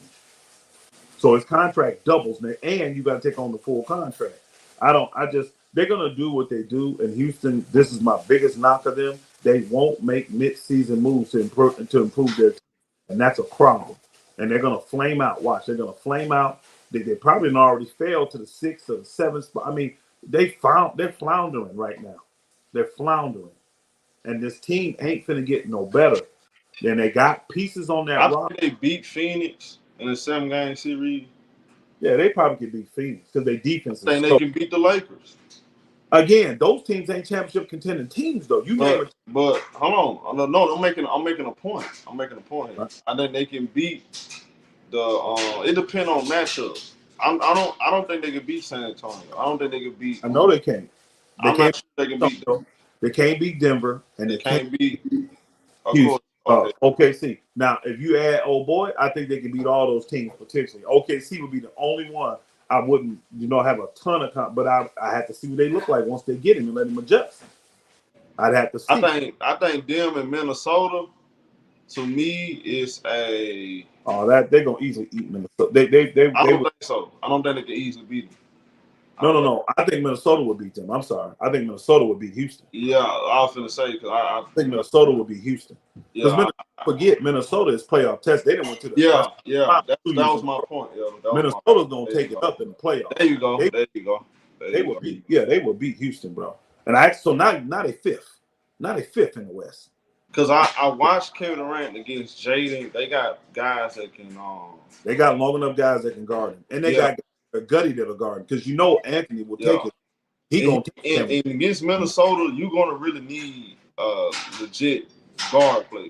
Yeah, you got the Spider-Man dude there. You got Dante DiVincenzo. You got Enzo. You got Anthony Edwards. You got Nas Reed gonna take that challenge. You got guys that's gonna do it. I'm picking Minnesota in that. I'm picking Minnesota, Houston. I'm picking Minnesota. So now they're the 5th best team, bro. You got to make a move, bro. They got to make a move, and Jabari is the piece to make the move with. I don't think that's a harsh rep. You done had him for 3-4 years. He's been inconsistent the whole time he's been there. Yeah, he's great defensively and he can shoot it, but he's inconsistent in shooting it. He's inconsistent. So at the end of the day, man, I'm telling you, bro, if they want to really truly win, I got to move him to get.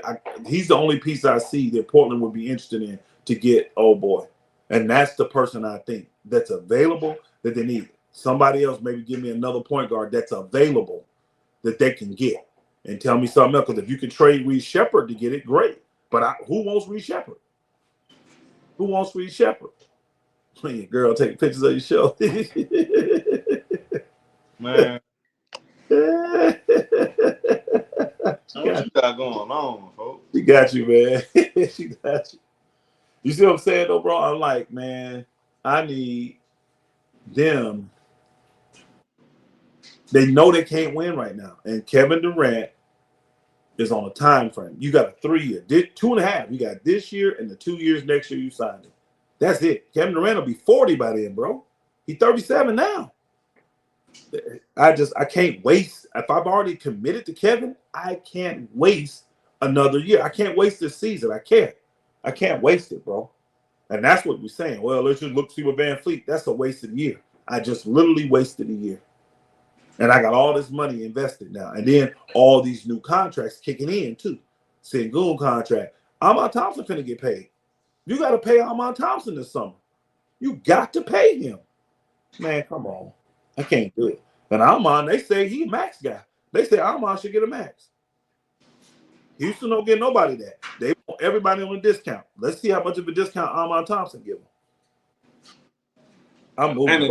Atlanta ain't feeling him at all, man. Atlanta, Ain't feeling who? Hey, what y'all want for Barr, man? What y'all he feeling Barr?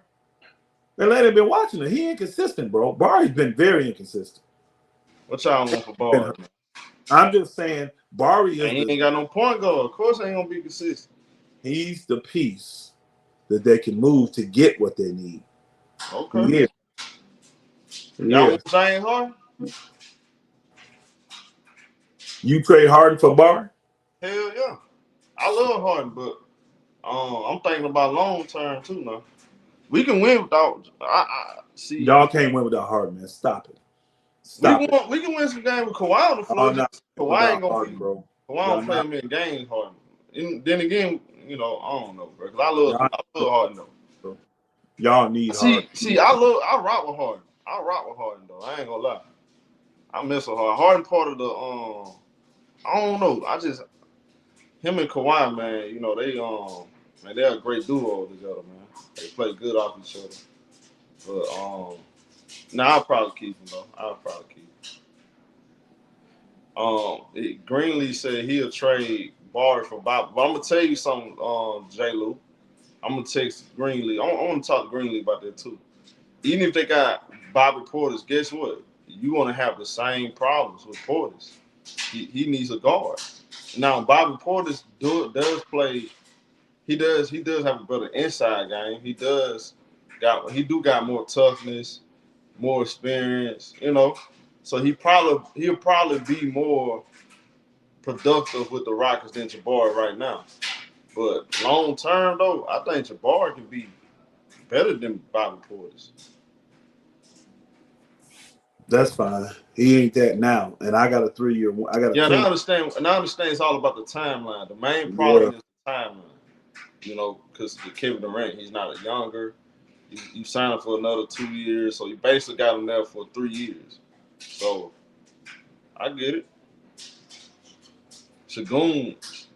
See, here's the thing with Shagun, Elder. They're gonna have to. This is another reason why I'm not so quick to give up Barbie, because they're gonna have to do the same thing Denver did for Jokic. You remember they had Jeremy Grant at first, Jeremy Grant and Torrey Craig. With Mike Porter Jr.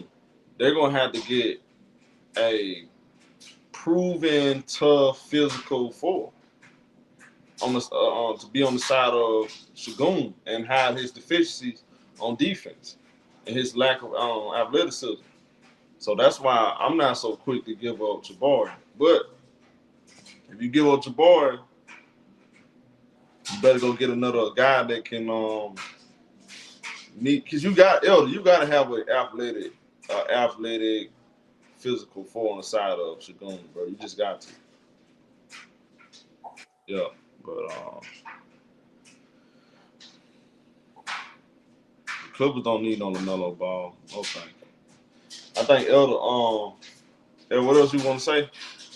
No. When I speak about that Houston, I'm really adamant. I didn't really put a lot of thought into that, and I look at that roster, and I got a lot invested in the Houston team, meaning just time wise and energy and effort, and I actually like Houston. I actually think Houston can compete for chips, and I like that they went and got Durant, who's been he's so consistent, but he can't do it by himself. You can't expect a 37-year-old Durant to lead the team. You can't. But that wasn't supposed to be the goal. You don't bring him here to lead. You bring him here to help the leaders. Well, you just lost Van Fleet, which again, to me, what made me mad about the Rockets is you saw how the team went in disarray with no Van Fleet last year. You saw how you went to crap, and you didn't do nothing this summer to make it, to try to protect your team from that. Now you in this pickle where your season is reeling. And people are frustrated. And the last thing you want to do is get KD frustrated because he come to Houston to win chips. He come there to do it. But he knows I'm not the guy to lead you. I've never been a leader. But I can consistently get you buckets and I can get other guys open. But I can't do it if I got no guy to run the show, to handle the ball. If I got to handle the ball, you're going to get 8 turnover nights against freaking Philadelphia. Then we're gonna let old ass Joel Embiid. Do you Elder, let me ask you something. If you the Rockets, do you think about getting LaMelo? I wouldn't. I'm just asking you. No, because he don't fit. He don't fit. I don't think he fit no team that's He don't. Now, hey, he fit Charlotte. They look good together. Honestly, when you watch Charlotte play, Charlotte been blasting people lately. Charlotte been playing well. They got a run and gun style. He fits what's his name? The Knipple and the Brandon Williams. Brandon what's his name? Brandon from Alabama. Brandon Miller. Brandon Miller. Those three fit well together. Those they two untouchable, El. There should be. Knipple and Brandon Miller. Everybody I wouldn't touch Melo. They look great together, bro. They look. Brandon, no, I'm saying that's what I'm saying. Brandon Miller and Knipple is the untouchable. I would say Melo should be that too, because Melo they fits the. I like when they came. Then again, they can have Melo because again, this is Charlotte. So I think Charlotte in the East, they should be way better than they are. I think injuries got them, but I like the Sion James guy that plays from Duke, the rookie. He plays 2 for them. He's a great defender, bro. He was a guy I had pegged for the Lakers is still in the second round. It's a crazy draft. It's a really good draft. You add another great piece. Really good draft. Yeah, you add another great piece. They got 2 really good rookies. And honestly, Melo, I've noticed his game has actually calmed down some. He don't take a ton of crazy shots. It ain't to you. Well, I'm gonna tell you this. He played really well against the Lakers. The last time I watched him play, that's the Lakers. Yeah, that's he got it. He got in the lane. He got guys good shots, and he only took wide open looks. You know what I mean? He only took wide open looks, and he was on fire. So, but they've been doing that. Like, go look at Charlotte's last 10, 15 games. Charlotte been playing really well. Really well. So I ain't trying to mess up none of that, really. Now, if a team just blow me away with an offer for LaMelo, I may consider it. But other than that, I like what I got with them. And them 3 guys, to me, look really good together. And with Miles Bridges, he looked good with them, too. Hey, speaking of rookies, though, man, the Clippers guy, boy, that boy Kobe Sanders, man. Man, I love Kobe. Y'all got some good rookies. Y'all got 2. Sanders and what's the other guy name? Now, Jordan Miller, he a 3rd-year player. Well, he good, too. But here's the problem, though. Watch this, Elder. This what scares me. It scared me when the Clippers get healthy because he's not going to get playing time. Say it again. What scares me is when the Clippers get healthy, he's not gonna get playing time. Who's not healthy right now? Oh, Derrick Jones. Jr. not playing. Who? Derrick Jones Jr. Who else? Derrick Jones, Oh, Bogey Jones, and too, you right? got Bogdanovich. He's been banging. See, if I'm the Clippers, I'm moving these dudes. I got young guys that I need to develop. Elder, guess what, Elder? I'm moving them dudes. This gonna blow your mind right here. What? Jordan Miller on the two-way. You know what happened? You know, they released him. They don't you know they released Jordan Miller to get who? I'm gonna let you guess. The Kobe Sanders dude? No, John Kobe Sanders rookie. We drafted him a second-round pick. They released Jordan Miller, who's been balling, been playing good, showing progress since summer league. 2 years, like a year, 2 years ago. They released Jordan Miller. Guess who they released him for? Who? Russ? Bradley Beal. Oh wow! Don't you know? Don't get me started, bro. I'm glad I know they glad they got him back now, though. Come on, bro. Cause he good. I watched them both play last night. Them dudes was getting it, bro. Can you imagine? Elder, think about this. Don't you know those two guys? The reason why, and Niederhauser too, who don't get playing time, should be in playing time. Those guys, the reason why the Clippers turned the season around, and not just Kawhi. Not Kawhi played a part in that, because of course, when Kawhi is healthy and he's Kawhi, of course your team is going to win. But those two guys are the ones that win a lot of these games, just like last night. Well, for those two and John Collins, we don't win last night. I agree. I like the pick y'all got though. I like Collins being at it. They interviewed I want to say it was Collins, and they asked him what's changed. It was one of them dudes, and he was like leadership. And they're like, "What do you mean?" And then he kind of started him-hawing about the leadership. But literally, I could read through the lines. What he was saying was the mentality of the leadership just changed. Beginning of the year, leadership wasn't with us. Essentially, what he was saying, they wasn't with us. Now, Elder, remember I called out Kawhi? What I talked about? Yep, leadership. I know what I've been talking about. Mm-hmm. I know what I'm watching. Kawhi wasn't being a leader. Them dudes wasn't being leaders, bro. I saw last night. Did you see that play? Zubac missed the defense assignment. You saw Kawhi Leonard got on him. Mm-hmm. He wasn't doing that at the beginning, El. That's why I was pissed off at Kawhi. No, I like what I saw. I thought if you are a basketball purist and you just love basketball, I think you'd have enjoyed that game last night. I thought it was a well-played game, especially when the Lakers decided to show up. Once they in that middle of that third, when they finally decided to show up, that last quarter and a half was good basketball. You got to see stars make good plays. You got to see good defensive plays. You got to see high bucket making. I just thought it was good basketball, man. I wish the Lakers would have showed up for the game, though. I think the Lakers got the same. I don't think let's just tell the truth. I think we do. I agree with leadership. The mindset of the leadership. There you go. I don't think because we can say we want to say about Luka and all that, but at the end of the day, who's the leader? LeBron is still the leader, though.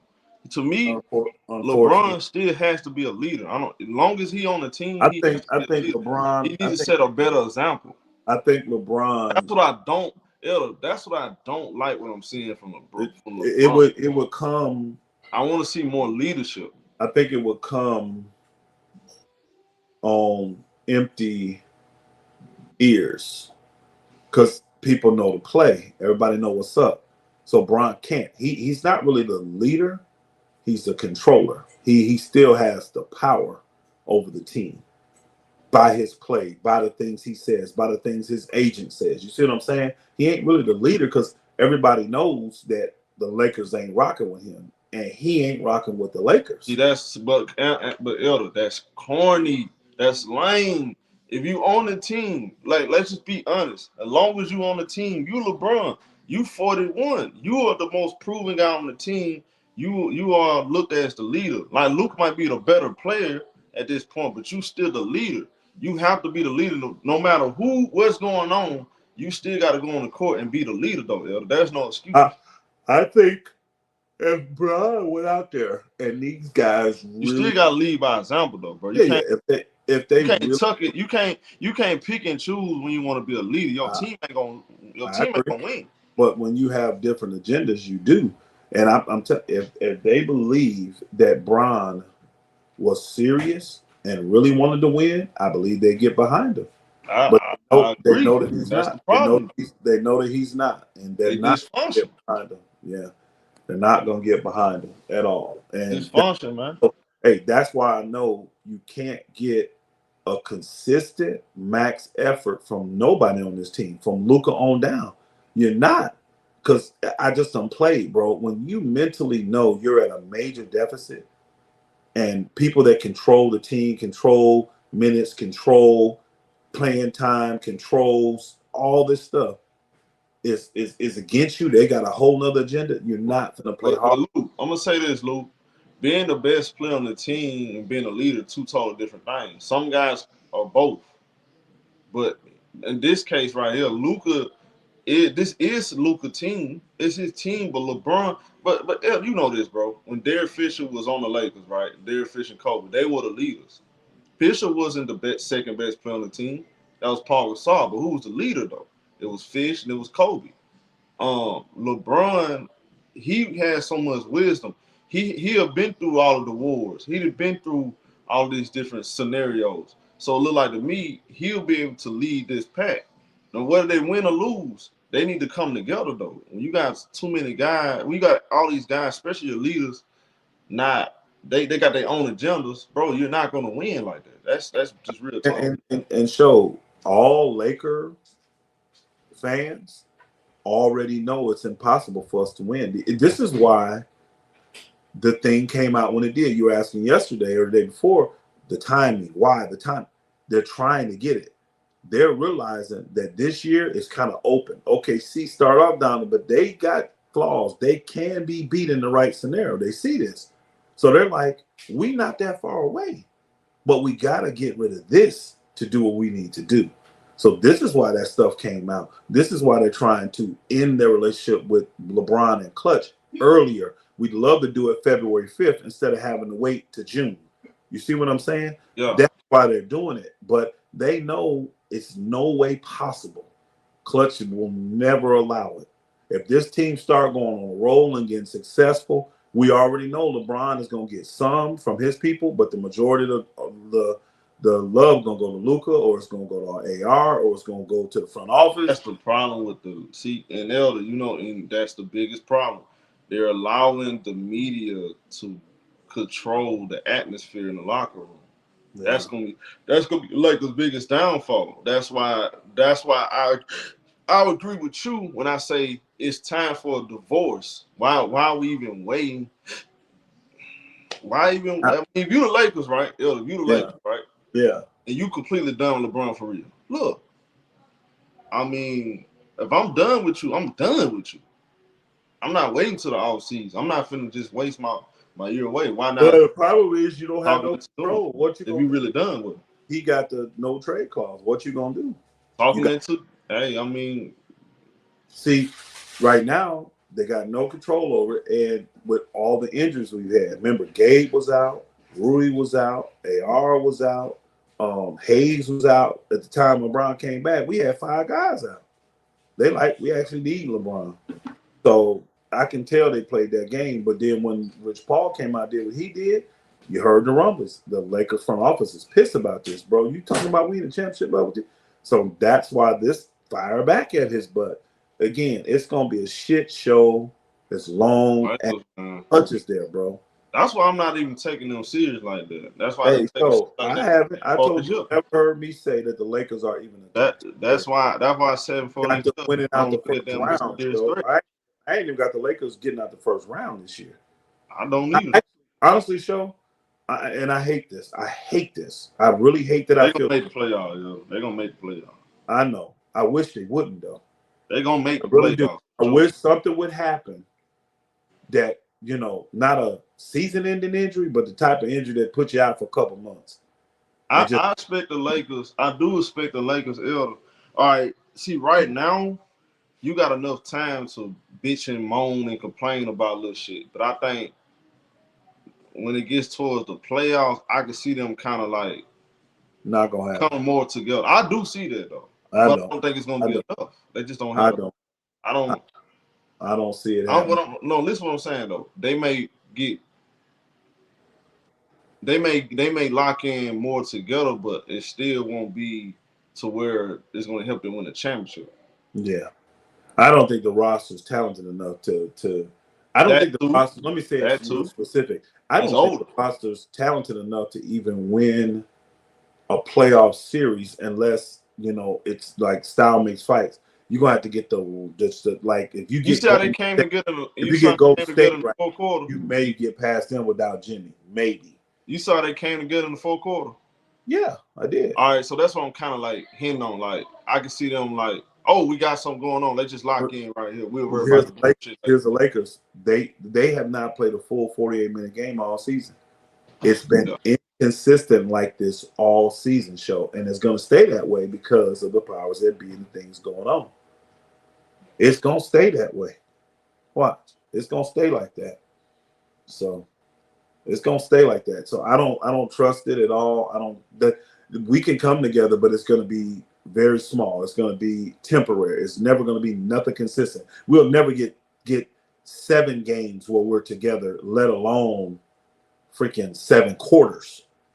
We ain't had 7 quarters, Showtime, where we've been locked in fully as a team the whole year. We ain't had 7 quarters. So we're gonna get it 7 games? Hell no. Not gonna happen.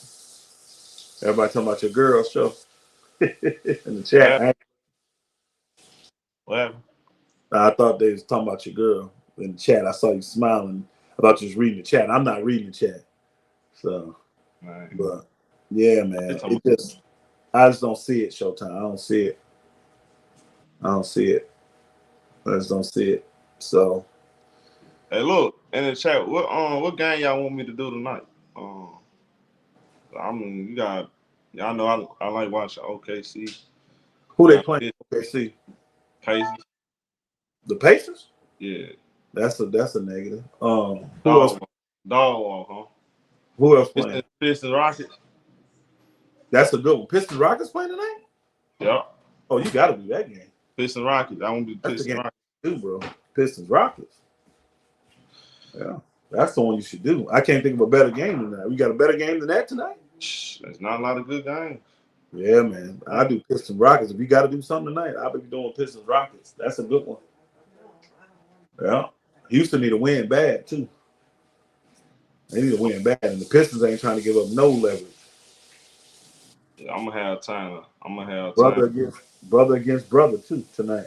Yeah. I did the first matchup, so I might as well do the. Who won that game? The first matchup, it was the Pistons. Pistons won out. Okay. I think gonna sweep them this year. Hey, Judah said Pastor definitely calling you after the show, like Rich Paul, for going off the script about Luka.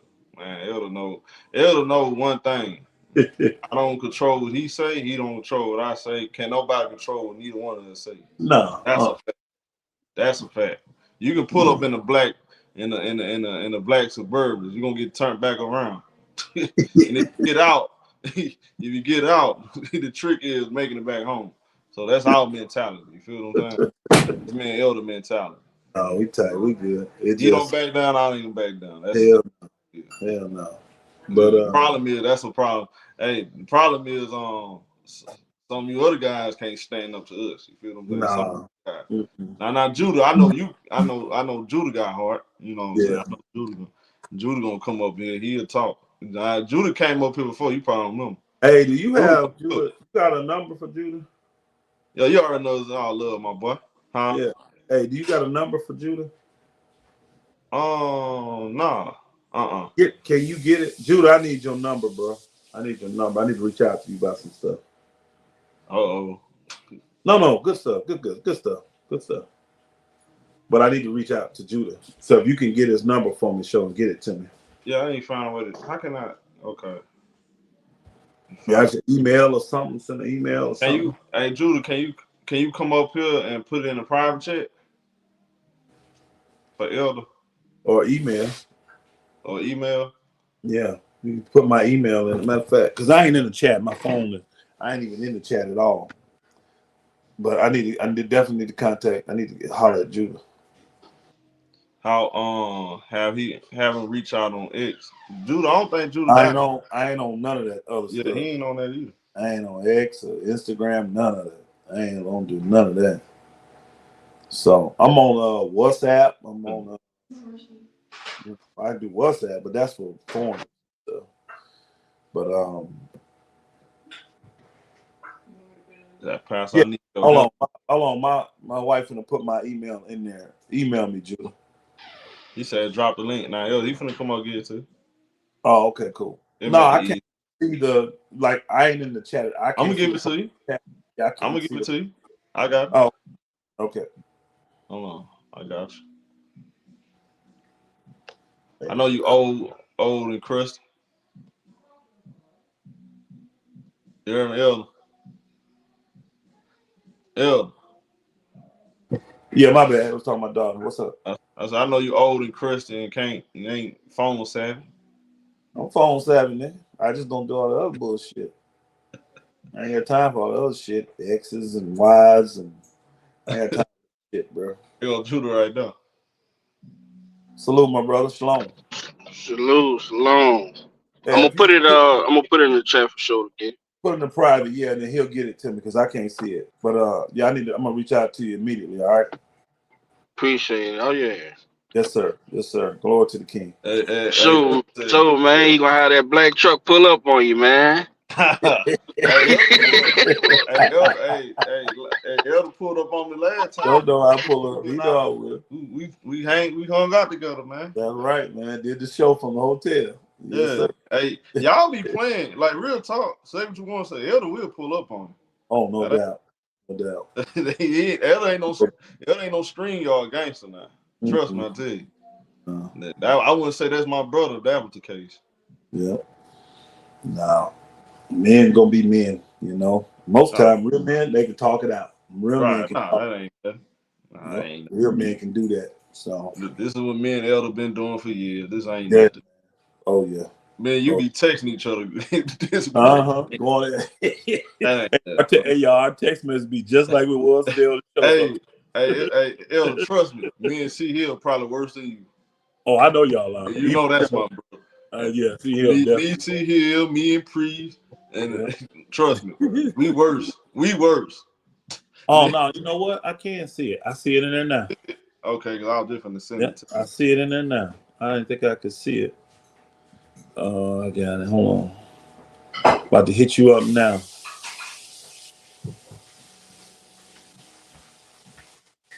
Yeah. Hey, did you get it, Judah?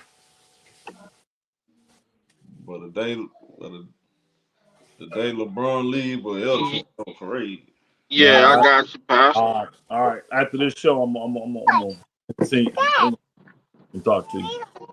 Cool. Yeah. Appreciate that. Oh yeah, man. I got with Kareem about that, man. He must have didn't get it.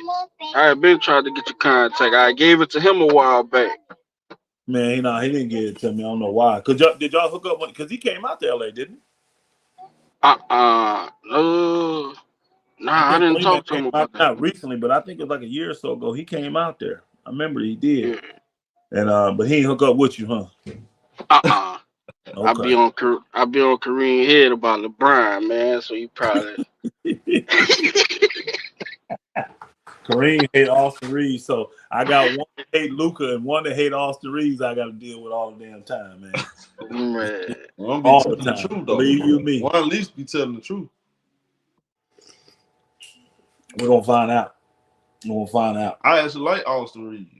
No, I like Austin Reeves too, and I wouldn't trade him at all. I wouldn't be thinking about trading at all. Again, I'm like the Lakers. You talking Giannis, you talking Jokic, you can have Austin then.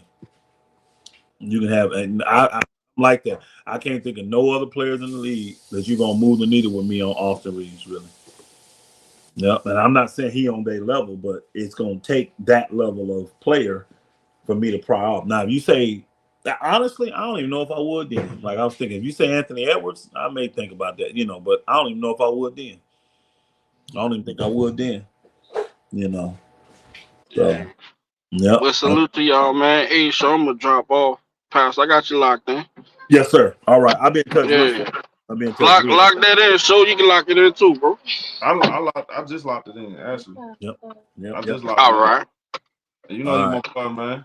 Oh yeah, man. I gotta get Aaron. I had Aaron number, man, but I got a new phone. I gotta get his number back. Aaron You don't definitely need Aaron. You don't need Aaron number, man. You don't need that. Aaron not too far from it, though, man. Aaron gonna take some years off your life, man. Oh man, no, huh? Nah, that's Aaron. I like Aaron. You know I love that, bro. Nah, Aaron gonna get at you talking about LeBron. Aaron out in LA too? No, yeah, Louisiana. Yeah. Oh, you in Louisiana? Yeah, I'm in Louisiana. I don't know why I thought y'all was in California. Nah, I thought Louisiana. I'm from Louisiana. I'm sorry. I thought y'all was in California.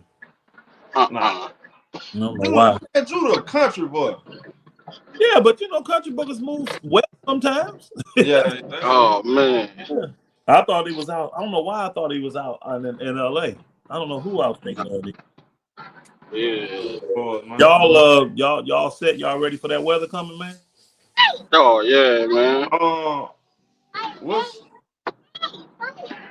supposed to be going on? Oh, I think y'all clear, show. I think y'all in the clear, Mobile. Okay. But it's some bad weather coming.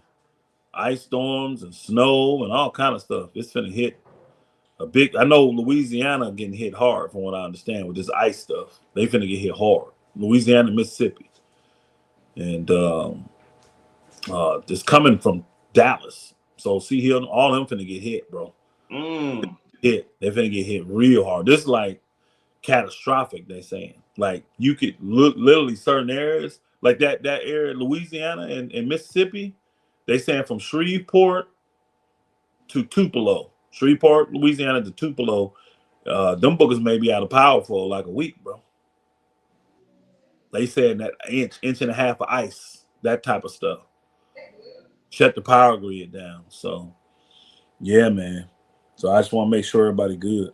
Yeah, man. I'll be safe out there, man. Oh yeah, gotta be. You ain't got no power, man. You gotta figure out how to cook and stay warm and good generator. Yeah, man. You have to have something. So, yeah. But no, I appreciate you, Judah, coming up, giving me that. I'm gonna be in touch, brother. And showtime. All right, salute y'all. I can't wait to see the day that Luka leads the Lakers to the championship, and then boy, I can see your face. Oh man, you gonna be waiting, hey bro. Every spot in your head gonna be great by the time that happens. No black at all. Showtime, no black in the hair at all. All great. I give it 9 months before you say, you know what? Hey man, I think the Lakers need to trade Luka. I give it 9 months. No, I've already told you I'm not 100% sold. The front office, front office is. I ain't 100 sold on Luka. No, you can't think about it. You know me. I'm not down with these shoot first guards, and you know. I know you. But I still gonna give him a free. I know you're gonna give him a shot. That's fair. Real chance. I gotta give him a. For a Laker fan, that is fair to give him a shot. But LeBron out there, I understand. And what think about this. What we just went through with LeBron. Oh, we ain't got no tolerance if Luka ain't coming in here sacrificing. We ain't gonna have no tolerance for that. You know that, show. Well, what we just went through with LeBron, we finna waste 4-5 years with you, baby. Hell no. You better come in with that Kobe Magic type mentality, and if don't, bro, we'll get your ass out of here, Luka. Bye. Take your ass back Slovenia as far as we care. Right. We ain't gonna play with Luka. We ain't gonna play with him. Luka, I think Luka see the Lakers fans is serious, and he may not want to be there. Who knows? Luka may not want to be there. That's why he signed a short-term deal. Remember, Luka didn't sign a long-term with us. He signed short. He only signed a 3-year deal. So, hey, maybe getting his ass up out of there. And guess what? I'm cool. That'll be a haul. We'll get a major haul for Luka. We'll get a major haul for him. So I'm with that. He may be the piece to get Giannis. Shit. I never know. Yeah. Hey, shout out to y'all, man. It's another good afternoon show between me and my brother. We'll be back sometime next week. You know. Salute to all my people. Make sure y'all hit the like button. New to the channel, subscribe. We'll holler at y'all later.